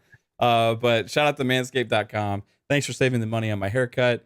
I will put it at a higher setting if I ever try that again. But I'll probably just use my hair clippers from now on and use the beard hedger for the beard, which it does a fantastic job. So that's again, great. Everybody, get 20% off and free shipping with our code FUNSPECULATION at manscaped.com. That's 20% off with free shipping at manscaped.com using our code FUNSPECULATION. Always use the right tools for the job with Manscaped. All right. Right on. Manscaped. Heck yeah. It's great product, you guys. Yeah, love it. Definitely check it out. Like the beard trimmer, like the beard hedger, and there's like an the lawnmower 3.0 4.0 yeah. or something like 4.0. Great stuff. Check it out. Yeah. Right before we went live, Psycho was talking about his shaving his balls. It almost made the air, but we missed it just slightly. All right, everybody. We got a little bit more to talk about. A little bit of discussion here that we were having behind the scenes today about. All right, we got the ABK deal thinking it's probably happening at this point and stuff like that. What other moves would we like to see Xbox make? We'll have a short conversation with this, and then we'll get into tidbits right here. Let's start with Fuzzy. Mm-hmm. What moves do you think you would like to see Xbox make? Well, one of the things when the rumor came out a while ago about Spider-Man was offered to Xbox and they kind of turned it down. Definitely would like to see them reconsider that as far as like any IPs that are like, you know, licensed IP. So whether it's something from Marvel or WB or, you know, Star Wars, just anything along those lines would be pretty cool at this point. Like, I know we have Indiana Jones coming probably in the next year or two or a couple of years. I would say by the end of 2024, you would think, right? I mean, yeah, I would hope so. But I would definitely like to see like whether it's a superhero game or a space game, like something Star Wars related. I think it's time for Xbox to look at licensed IPs in addition to what they have for Indiana Jones. So yeah, whether it's, you know, the Superman game that we heard rumors of many moons ago that got shot down, maybe they should, you know, consider picking that up and having either one of their studios do it or work with WB and things along those lines, or, you know, get something from Marvel so that way they can, you know, everybody's always asked for like a Punisher game. But definitely like to see something along those lines. So I think it's time Xbox executives get on that licensing, you know, IP type of deal to, you know, just bring something that's a little different than what we would normally expect, I guess. Yeah. Yeah, Indiana Jones is definitely one that you mentioned. That's one that's definitely coming, Fuzzy, because I heard you say it like 3 times. But besides that, I agree with you. It would be cool for them to branch out and do more. There's rumors about some Roundhouse within the Bethesda family potentially having some licensed game. There's rumors about whatever potentially ZeniMax Online could be working on as well. Yeah. It could be something licensed. Those come from the Bethesda side on maybe deals they'd already made prior to the acquisition with Xbox. But I expect Bethesda to potentially continue doing stuff like that as well. We know that a lot of these licensed IPs are becoming more popular. Also, the games have been better than back in the day when we had a shit ton of shovelware licensed games. Now you got games like Hogwarts Legacy, Spider-Man, and things like this that are really blowing up. Jedi Survivor, right, is coming. Jedi Fallen Order was a huge hit. So these licensed games are like not like the same in the past, right? They're the expanding problem with upon things. Xbox though doing that is like if they want to build out their Game Pass service, like the licensed game could potentially only be in there a couple of years, and they might lose that licensing deal, or they have to relicense it. So it's like over time you're going to lose those games, and Xbox wants to own all its property that they put into Game Pass, like kind of like how Netflix is doing with their own shows, where they want to own a majority of the stuff that they put in that service. Right. I think even if they go with like a limited time thing, almost like and I know people cringe when they hear the word episodic kind of thing, as far as some of those where it's like, oh, you have a game that's only geared to be like 12 to 20 hours, and then maybe in 2 years or whatever it disappears from the service, but then maybe another 2 years from then you get another one in there. I think they could probably make it they work. could like do it like that where they keep rotating different games in, but it would be a change of philosophy for them for sure to do this, because like Phil in the past has actually said we choose to focus more on the games and the properties that we own, right? Which I agree is, if you have that pipeline and you really get it up and going, is the best thing, because you're always going to be able to still work with those IPs, because you've been burned in the past investing in franchises and games and stuff that you no longer have access to or control of, right? However, with the trend that's been going on recent years and the willingness more that it seems like these license holders are willing to do these deals more often and frequently, maybe they do start to think about doing things differently, or maybe they make a good kind of saw big that with deal with Rare. somebody, right? Like, oh yeah, would they? Yeah, you're right. We would probably see Pirates of the Caribbean shit. Yeah, I think we would probably see more of those kind of deals, like if they're really going to start going to the licensing, just so they can keep testing the waters with that. So like maybe like I'm trying to think of another franchise they could just like put something in, like maybe like Halo, they get like an Expanse DLC or some shit from like Amazon. Right. I don't know. Well, like you're right about the Sea of Thieves thing, because that was a new thing. That was a big expansion that they marketed and stuff for that, right? So I feel like that maybe set the change of path potentially. Bethesda being acquired, Activision Blizzard being acquired as well. When they hit, they're infamous for doing licensed games, right? Back in the day, they were the primary licensed game company, right? Like all those shitty shovelware movie games you got were usually published by Activision, or like Acclaim. I feel like Acclaim was like big in that back in the day too, right? But I feel like ABK, Bethesda, ZeniMax could rub off on Microsoft in that regard. Yeah. I mean, but like, would it really even matter at the end of the day? Like, since Microsoft owns Activision and Bethesda, if Activision and Bethesda want to do licensed games, they can just do them, and like, you'll still get them on the Xbox platform. And they said they're pretty much going to run autonomously, and maybe so it's still very possible. 3-bit, what's something you want to see? I want to see the backwards compatibility come back with the Activision deal, like certain games. Okay. Like Tony Hawk Underground, I wanted to see that come back. I mean, yeah, that's one thing I would like to see. Man, what the heck is Everwild? That too. I want to know what the heck Everwild is. Yeah, like we've been hearing about the game for so long. Would it be crazy to think that would be one that they just surprise us with, like this holiday? Because out of all of the games that they have, I think that's like one of the earliest announcements, right? Was Everwild. Yeah, like there's a couple things that I would like for them to do, like seriously, like bring back the Connect. No, get out of here. I would like for them to do more more deals like what Sony did with Spider-Man, like maybe a Black Panther would be sick. Like them having deals like that, yeah, it'll piss people off because people are like on Sony, whatever. But like, I feel like that would be really cool for the brand. Like Sony has Spider-Man, maybe Xbox gets like Black Panther or something like that. That'd be pretty sick. Right on. Yeah. What about you, What about Psycho?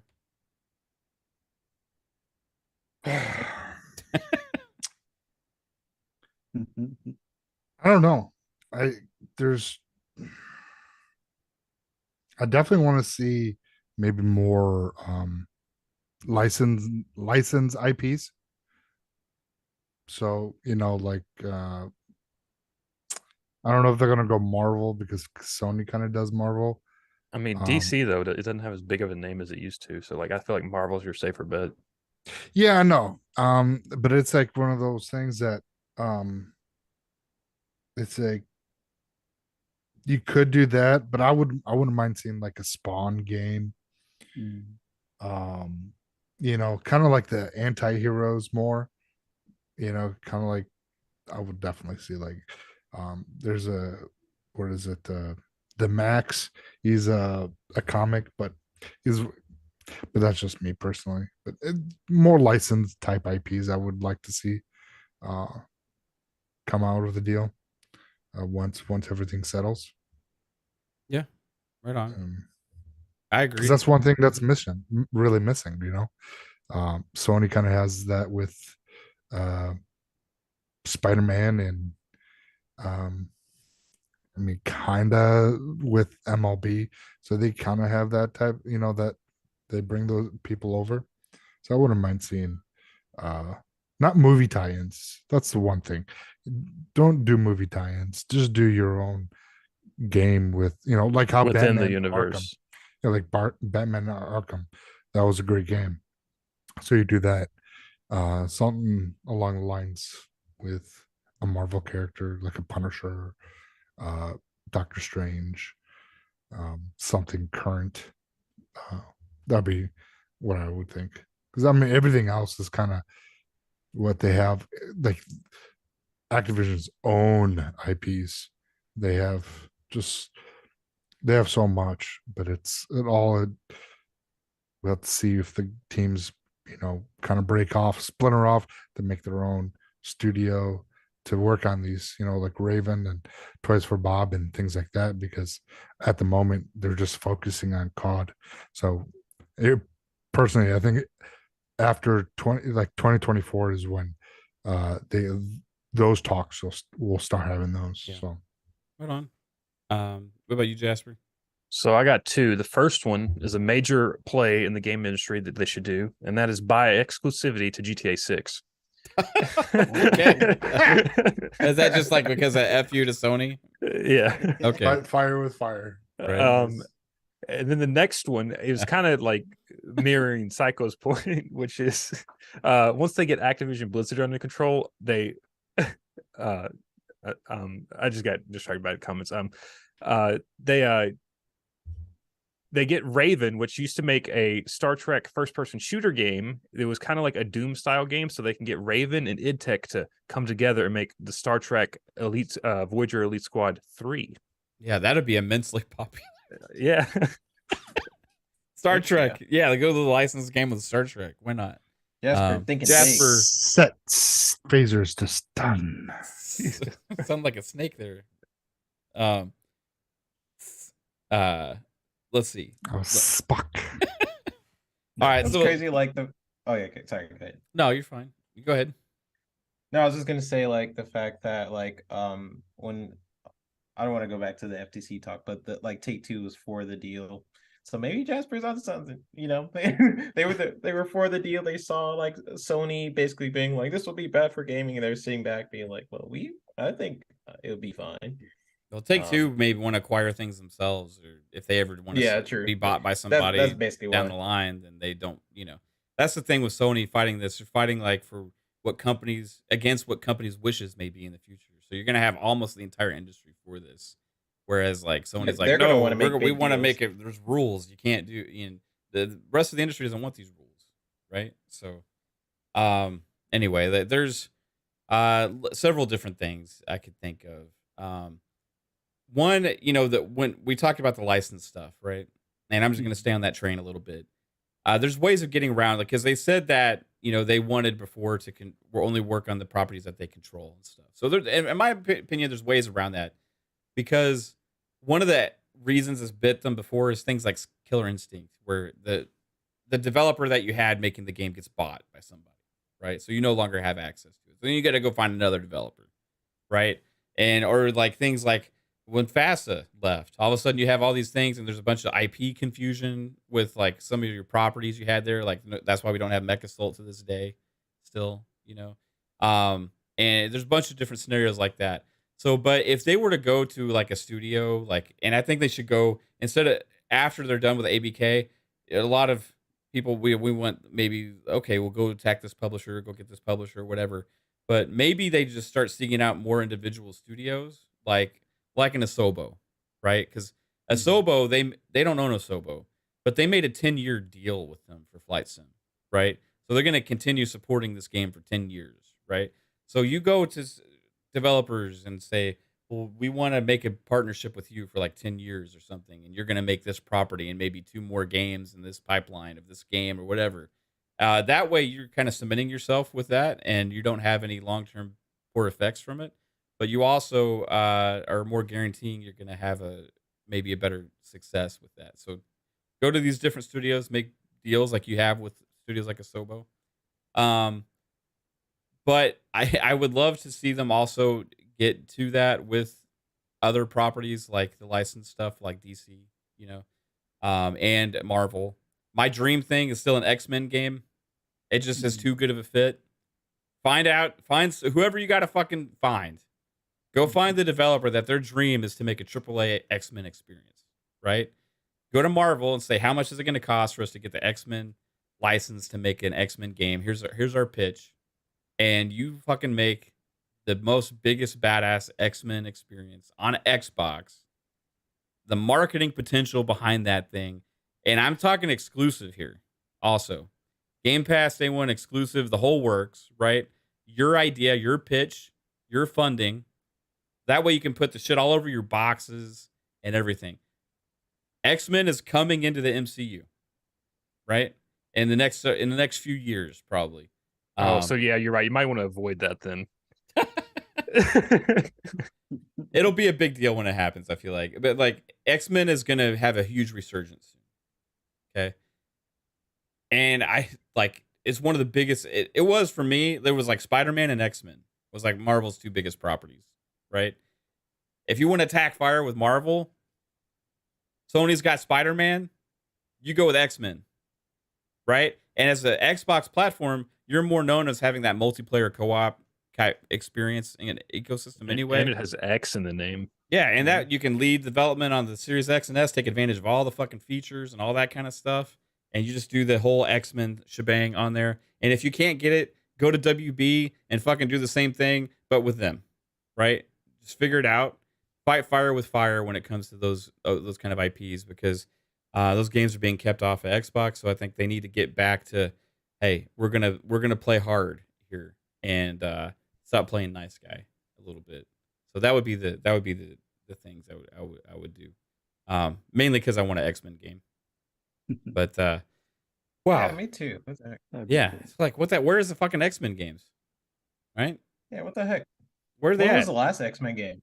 I feel like What, the arcade game from like the 90s? yeah, that was Yeah, amazing. Was that literally the I can last one? remember.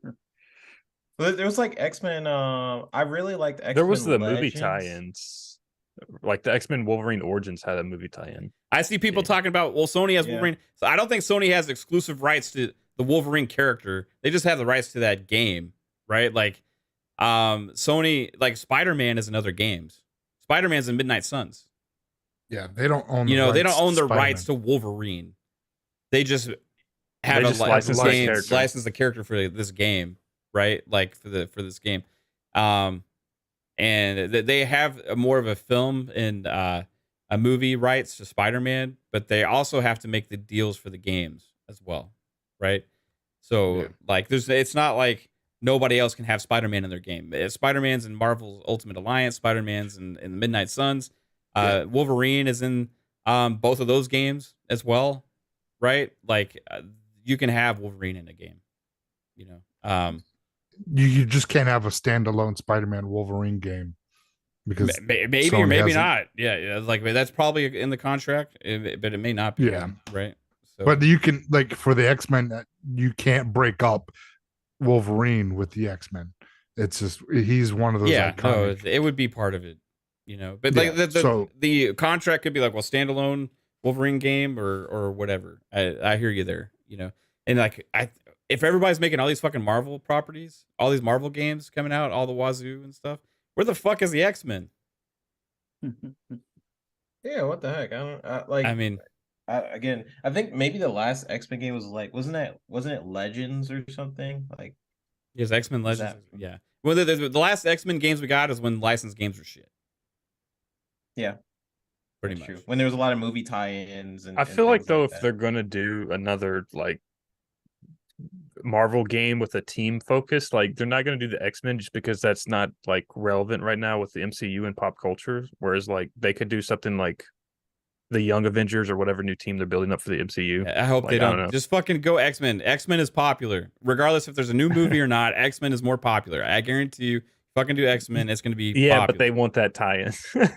You Fuck. could start now. Like by Yeah, the time you it- finish, The X-Men will be you- relevant again because they'll be in the X-Men MCU. will be. Yeah, that's my Yeah. point. But you got to start now. You can't wait till then because then like it'll be Yeah. 5 or 6 years till the game comes out, right? That'd be So like get trying on to it. do a Flash game now. It's like the Right. movie is coming out soon. There's no way to get the game in time. Yeah, you gotta like drive on that success, which is why like the Last of Us game, like the remake of the remaster or whatever, was really smart because you have the show now, so people are like, "Oh, what was the game like?" And they see the latest game Yeah. is out, and then people could check it out and drive sales and stuff like that. So licensing. Get that fucking X-Men license from Disney, Marvel. But what would it be? What would an X-Men game be? Yeah, It would be dark. It'd be gritty. It would be. I'm talking about like style. Do you want like a Diablo game or like a first person game or Not first person. I want it to be. I want it to be like kind of Gotham Knights, but good, right? But really Like good. open world. Yeah, kind of like Gotham Knights, but way better. But another thing I could look at is what they're doing with Suicide Squad, but make it actually gritty, you know, and dark and stuff, and like have this like more serious tone to it. The other aspect, if you wanted to make like a Diablo clone with X-Men, I would fucking be all over that yeah, shit. that's in a why I say that heartbeat. like that because I feel like that could work. That would be amazing. Like if you made a fucking X-Men Diablo clone, that would be incredible. I would be like instantly all over that, right? But Yeah. if you don't do that, that's cool. Like it needs to be. I want a serious tone to it because I want it to respect for the X-Men IP. Now X-Men isn't always like necessarily dark, right?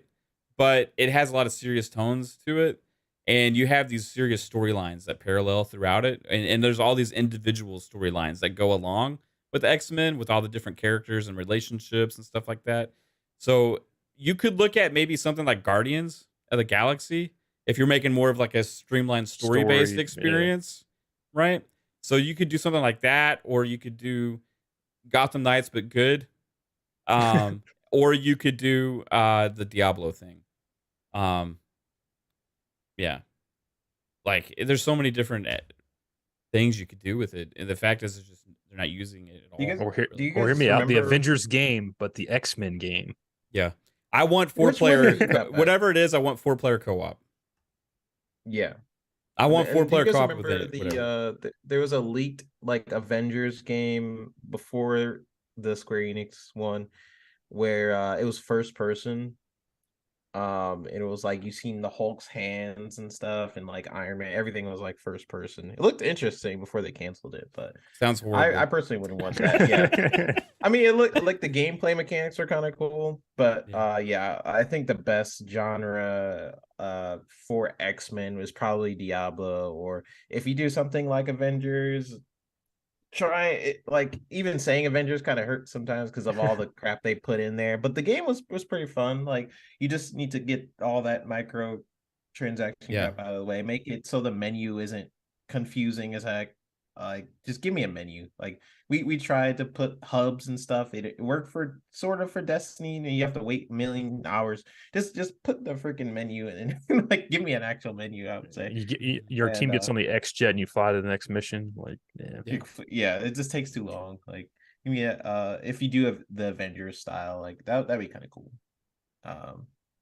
But you gotta Like you mean like Destiny, where you have like the planet and like the X-wing is like flying above and stuff, and then you go yeah, like in theory, it's Yeah. cool. Like I would love to see like, oh, you go Land in in your maybe next the mission. mansion and stuff. Like maybe walk around. It sounds a lot like Midnight Suns, also what we're describing, right? Because they kind of like go to the next mission through that portal there. But Midnight Suns is a tactics game, right? So you could take a lot of what Midnight Suns, amazing RPG as well. People don't really realize and put that together with this game, but like it has a lot of. I think, or like, you could do the Hogwarts route where you're a new X-Men student going into the professor's school. oh my god, that would be amazing too. And you could have That like would the be cool. fucking X-Men as your professors and shit like that, and your teachers and stuff. Ooh, like yes. the training areas and shit. Yeah. Oh man, Yes, but Someone write all that those down. characters got to be in Somebody the make that. game still. But That would be sick. I still want to play as those people though. Like I want to play as Gambit. You just make Gambit, bro. No, I You're want like, the I wanna be a- actual fucking Gambit. You know what I mean? Like, Yeah. Selfishly, I just want to play as Gambit, right? And whatever terms they have to make that possible, whatever game they got to make it possible. I want to play as Gambit. Gambit would be a struggle. Gambit would be amazing as its own third-person action game, because you got the bow with the fighting, and you got the cards and shit. Imagine like a Souls-like with Gambit. That'd be pretty It'd cool. be pretty sick. Speaking of Souls-likes, I usually don't like them. I am actually really digging Wolong. Nice. Something about the controls, the fluidity of it. You know how Souls, like Demon Souls and Dark Souls, sometimes are really fucking slow and sluggish with the action, right? This game is like, yeah, it's got that pace. It's I'm really digging Wolong, so this is one I'm probably gonna stick with. Yeah, the Team Ninja flares felt in the game a little bit more like just the way you slay enemies. It feels impactful. It doesn't feel like, I don't know, the sort of like Elden Ring and things like that. Like I don't know what it is. Like I can't get into it for some reason. I've tried so many times, and it's such an amazing game. Like I can't even say it's not, but like I can't jump into those games for some reason.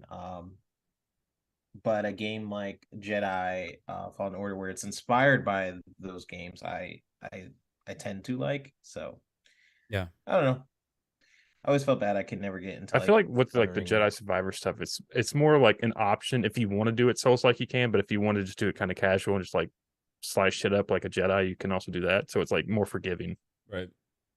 Yeah, maybe that's why I end up liking it more, because also the menus are usually simpler in that game. Like Elden Ring, it's like you have the crystal of elder berries, and then you're like, what the heck does this do? And you're just like, you eat it and you're like, okay, I guess it did something. I don't know what the heck. And then you have to read a guide of like what it does. It gives you 5% damage for only like 5%. And then like, what the heck? And then it's like, but if you eat the elder crystal berries in this location next to this dude, you'll get a special sword. Yeah, I'm like, I don't know what the heck. Like if you're super invested in the game, like that's cool. You're rewarded because it's like deep in the gameplay. But for someone who's just like casually into those games and you're just like, oh, what the heck is the elder? I eat it in this area. Okay, I guess.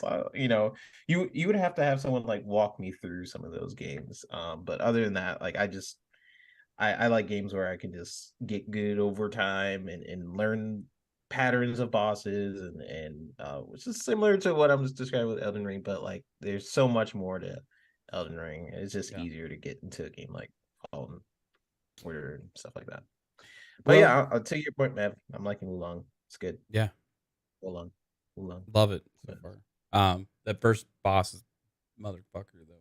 All right, next up, everybody. Last thing we do here on Fun Speculation Podcast every week, we take a look at the games coming out ahead for this coming week, and this is a segment we like to call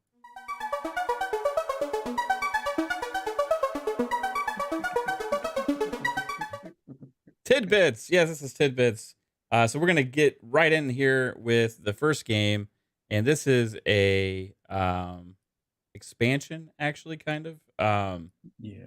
More so than a new game, but it's a new release. No big AAA stuff coming out this week. Yeah, a little lacking on that. However, some cool stuff. First up, we got here is Dead Cells. Return to Castlevania.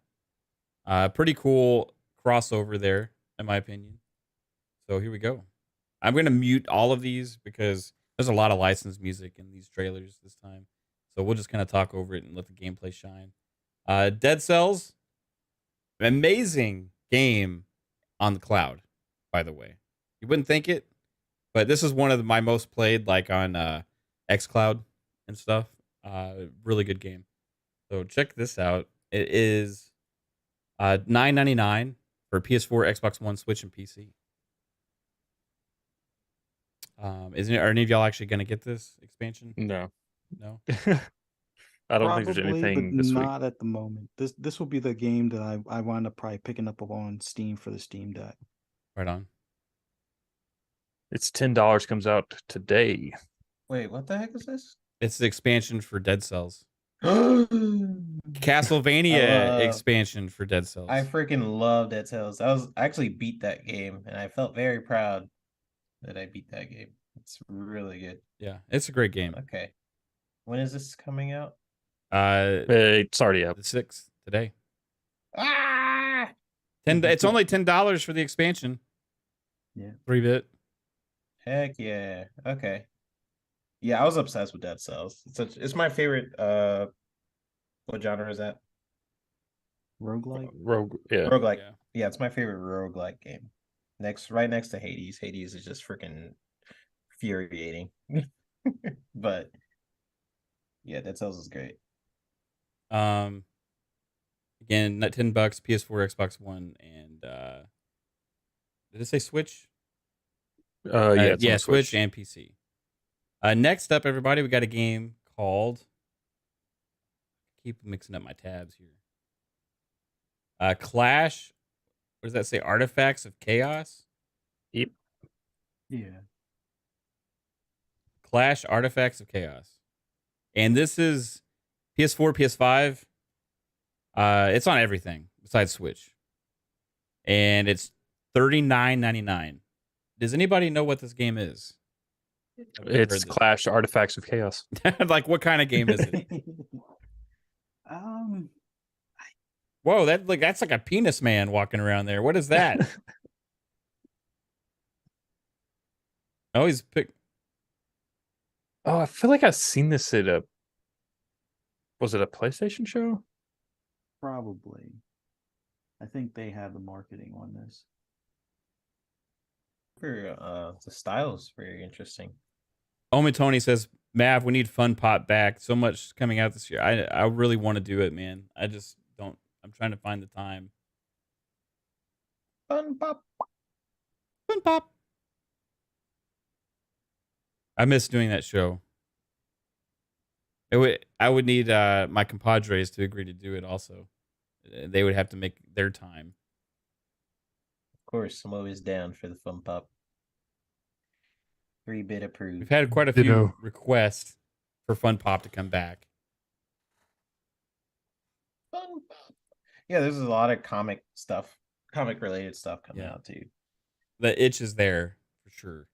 I would also have to get approval from my wife. Because that's another, like, more thumbnails. That's more, I got to rush home. And, that's the thing. Like, a lot of times we're trying to run our errands in between, like, work and a showtime start. So we have, like, 2 hours to get every fucking thing done and get back home and then get right into a show, right? So it's, like, constant. And then So we do 4 shows a week. That's like every day. You know what I mean? Almost. So maybe we could find a time to do it on Saturday or Sunday or something. Yeah, like this show, like I barely made it.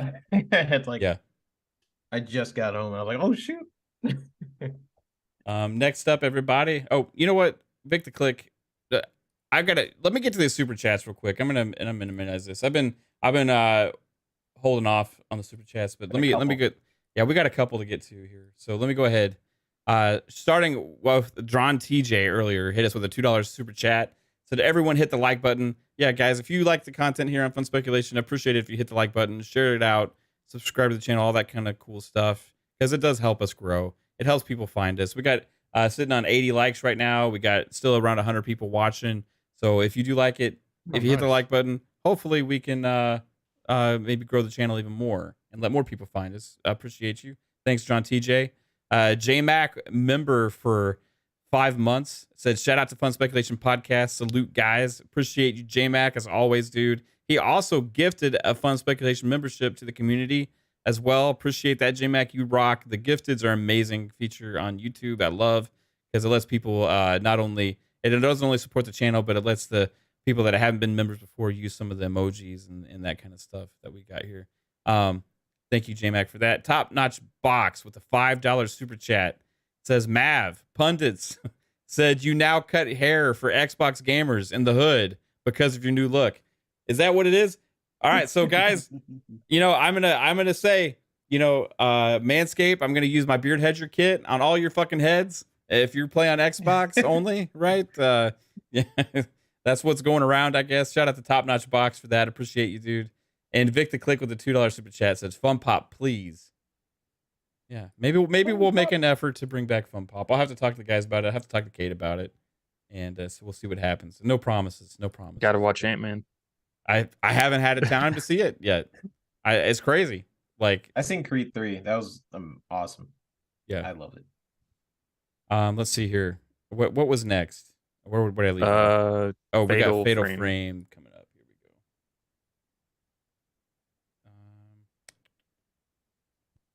Yeah, there is too much fucking Marvel stuff. I thought about bringing it as a segment, but I wouldn't know what show to put it on, So kind of hard to do that too. This is Fatal Frame, Mask of the Lunar Eclipse. It's on everything. PS4, PS5, Xbox One XS, Switch, PC. Yeah, it's I think it's just the next gen version. It's an old game. Yeah, $50. $50 for this old ass game. How old is Fatal Frame, Mask of the Lunar? Was it 20? Are you showing it? I don't know. Was it? It's like 2 or 3 years Hold old. on. It's not on the. Oops. Sorry. It's not on the screen. My bad. There you go. Wait, this isn't the 2008 version, is it? Or the 2008 game? No, this looks newer than that. Possibly. I'm gonna rewind this trailer a little bit because I missed the first part of it. Yeah, this is like a remaster. I hate Koei Updated for Tecmo's the logo. Switch. Yeah, this came out on the Wii, bruh. This is the Wii version, the Wii game. Well, it came out on the Wii, and then it's a next gen version now. Yeah. Okay. Fatal Frame always looks scary as shit to me. Like you walk around with like a camera and take pictures and stuff in it, right? Like, and ghosts show up in that stuff. Yeah. No. Too much. I don't like it. You like it? I never played any of them. Yeah, I like creepy games. Its initial launch is sold 30,000 copies, one of its weaker debuts for the series, and at the end of December 2008, it has only sold 75,000 units. Wow. This game gets a next-gen version, okay. LB for the Switch, $14.99. LB. Is that LB or IB? It's L. What the heck? I think it's IB. What is this on? I think it's IB. Oh, is it? I thought it was L. This game looks terrible. Be nice. I am being nice. I could have said something way worse. IB. you think they have problems porting this to the Series S? It's a Switch. It's a That Switch game- exclusive game. So literally, I can make that game in like 5 seconds. What is wrong? Okay, I won't say that game looks trash though. Sorry. 3-Bit says it's trash. Don't play it. We'll move on to the next one. All right. So next game is No by Heart on the Switch, for $20. Oh, there's a Manscaped ad. I only get Manscaped ads now. That's funny. Oh, Pete Davidson. Manscaped. Incisive and elegant game, says the Xbox Hub. Says this is on the Switch. This is what games have to look like that come out on the Switch. Like they just like Claymation. artsy fartsy games.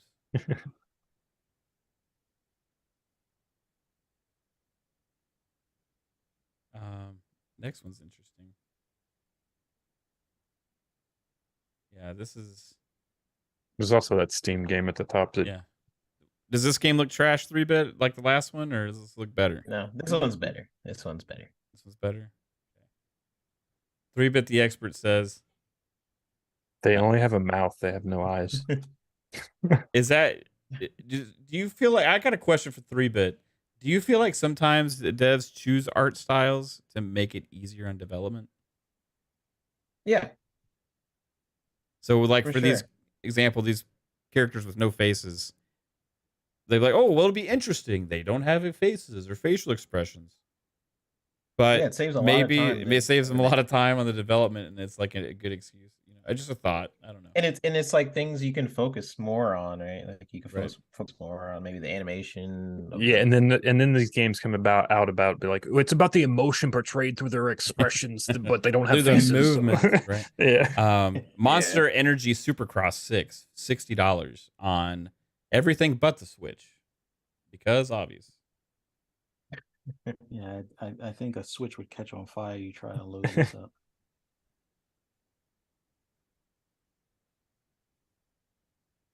I haven't played a dirt bike game in a long Yeah. time. It could be fun. Yeah. I'm waiting for one of these games to take off and explode and become really popular at some point again. Well, I think you're gonna be waiting a long time. there. Probably so. Yeah. I think you would need a game to look this good, but be a road rash game. That I'm might- pretty sure there's some kid that's made this in Fortnite with like the Fortnite dirt bikes. It's just like, oh, you just go play Fortnite dirt bike. That's true. You know, all the games within a game now is a thing. Next up is Oni, Road to Be the Mightiest on PS4, PS5, Switch, and PC. Road to be the mightiest, Oni. Road to Be the Mightiest Oni, sorry. This looks kind of interesting. It looks like a Dragon Quest slime almost that you play as there or something. Mhm. Or the Toy Story alien. Mhm. Yo, it's like Death Stranding, but you play as this little dude. Death Stranding with less cutscenes. It looks like it's trying to be Zelda Breath of the Wild in a way. But you play as a little minion guy. Is this one trash, Yeah. 3-bit, or do you approve? I approve. Literally that LB game like is a game I could make in like an hour. So like that's what I'm kind of judging on. It looked really Right. bad. This is like its art style has cell shading. You could tell work went into the concept art of the characters. Like the other game felt like they made it in like as a school project and like, hey, let's put it on the Switch or something. So what if it was That's what made it by a feels. 12-year-old? You're going to feel like an asshole? Yeah. This is My first game. My first game. Session I'm only 12. Skate Sim out on Switch for $50. Now it's already been released on everything else pretty much. I'm amazed that they can get a game that looks like this on Switch. Yeah. Wow. Yeah, it was in early access for a while, right? Yeah. It's cool. You could tell they put a lot of work into like the animations of the skateboards. Like I seen like the behind the scenes and stuff. That IB Uh, game, the developer said on his website that he broke 1.2 million downloads in Japan in 2014 for that game. Well, dang. Wow. So Way more than Fatal Frame. Goodness. Goodness gracious. That's crazy. Maybe you're That's not goes to such show an you. expert after all, 3-bit. Maybe I'm not. What do I know? Goodness, that To game be looks fair, was it Flappy Bird? Probably with it being flipped assets. I think Didn't that take that IB, long. yeah, I think that IB game was free on PC though for the first like. Oh. And then Mhm. like for example, like Vampire Survivor. Well, Vampire Survivors looks way better. But that's a game like where you're like, oh, I guess. And then you play it, you're like, wow, this game is awesome. So I maybe feel it's like like that. some people would eat shit if you told them it was free. Yeah, I didn't know it It's was free. $12 now, but I think it may have launched free. Mm. They saw that them downloads like, ooh, Um, make some money off all of it. right. Look at those names. Yeah, cool. And how much is session? $50. Yeah. 50? Okay. Yeah, but how much I is know it on that. the other platforms now? That's a good question to ask. Whenever we get these Switch ports, sometimes these games are like been on sale for like $20, $10, $5 a lot, you know, and then like It's I've $20 seen on Steam right now. and then that 8 is years like- later it comes to Switch, it's like $50. Like It's on sale right now on Steam for $20. Yeah, like I've seen it on Xbox for between 20 and 24.99 or something like that. what about price parity? All right, Jeff. What about price parity? Everybody? Before your eyes, I will reveal this next game. Oh, it's a PSVR 2 game. Well, it was on PC and I think the Switch prior, so now it's coming to PSVR. It's on Steam, PSVR 2, and this game's called Before Your Eyes. It's $10. I remember seeing this at the State of Play. Yep. Don't blink. This next one's intriguing. What is this? Interesting. Afterlife. Price parroting? No, price parity. Parity. Parity. Parroting. A price parrot. Parity. Like party, What's the but with an price of a I in the parrot? middle. Yard. Price parrot. All right, It's I'm already sick of looking at this game. The so pundit's animal of choice is a price parrot. if you're into VR, get that one. If you, it doesn't even look like a good VR. I don't know. Price pirate. It says BAFTA. It has to be good. DC's Yeah, it's one of those Justice artsy-fartsy emotional games. DC's Justice League Cosmic Chaos. $50 out Here's on your everything. Here's your DC game you wanted. Yeah, I'm gonna. Well, this does not look like what I was expecting. This is, I said gritty. It's Oh, well. like the Muppet Babies. Yeah, it reminds me of something you would see on like Adult Swim making fun or being a parody of like a game or something. It's $50. Like a comic. Is this the only way we're gonna get a Superman game? Is this literally the only way? I'm honestly getting angry watching this right now. It looks like it. Can you play with friends? It looks like Hey, it could a be good- fun. It's just like, why make this game instead of the other shit that we want? Like, this is what you use this stuff for? Because you can hide flaws better when it's I little think this is chibi. the same people that made like Peppa Pig, so they just do like cartoony games.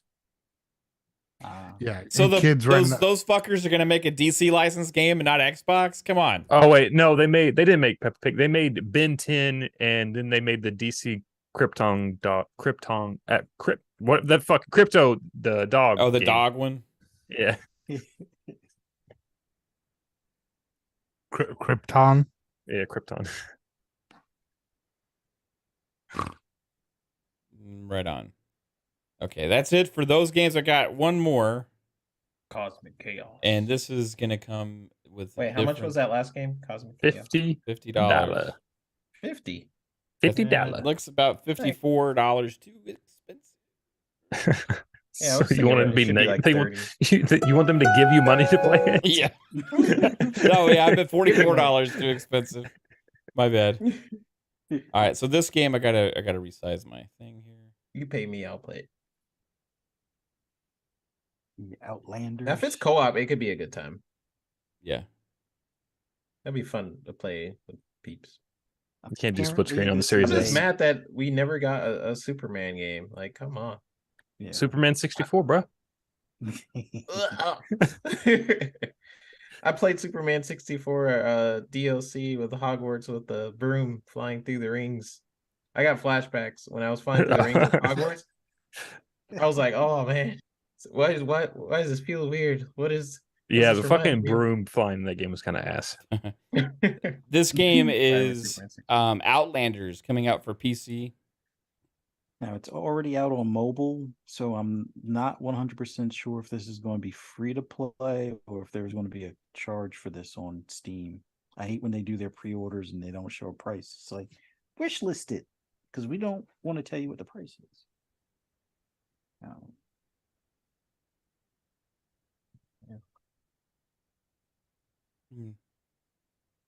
Yeah, I didn't see anything in here I actually want besides maybe the Dead Cells Yeah, expansion. not a great week.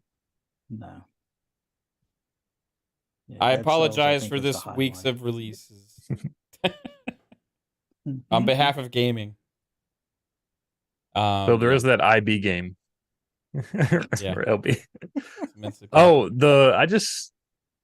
it's not really a new game, but the Outer Worlds Spacer's Choice Edition comes out to the 7th, Okay. and Guilty Gear Strive comes out, I Yeah. guess, on Xbox. Where's the Guilty Gear trailer? Yeah, Guilty Gear is the big one this week. It's releasing on Xbox for the first time.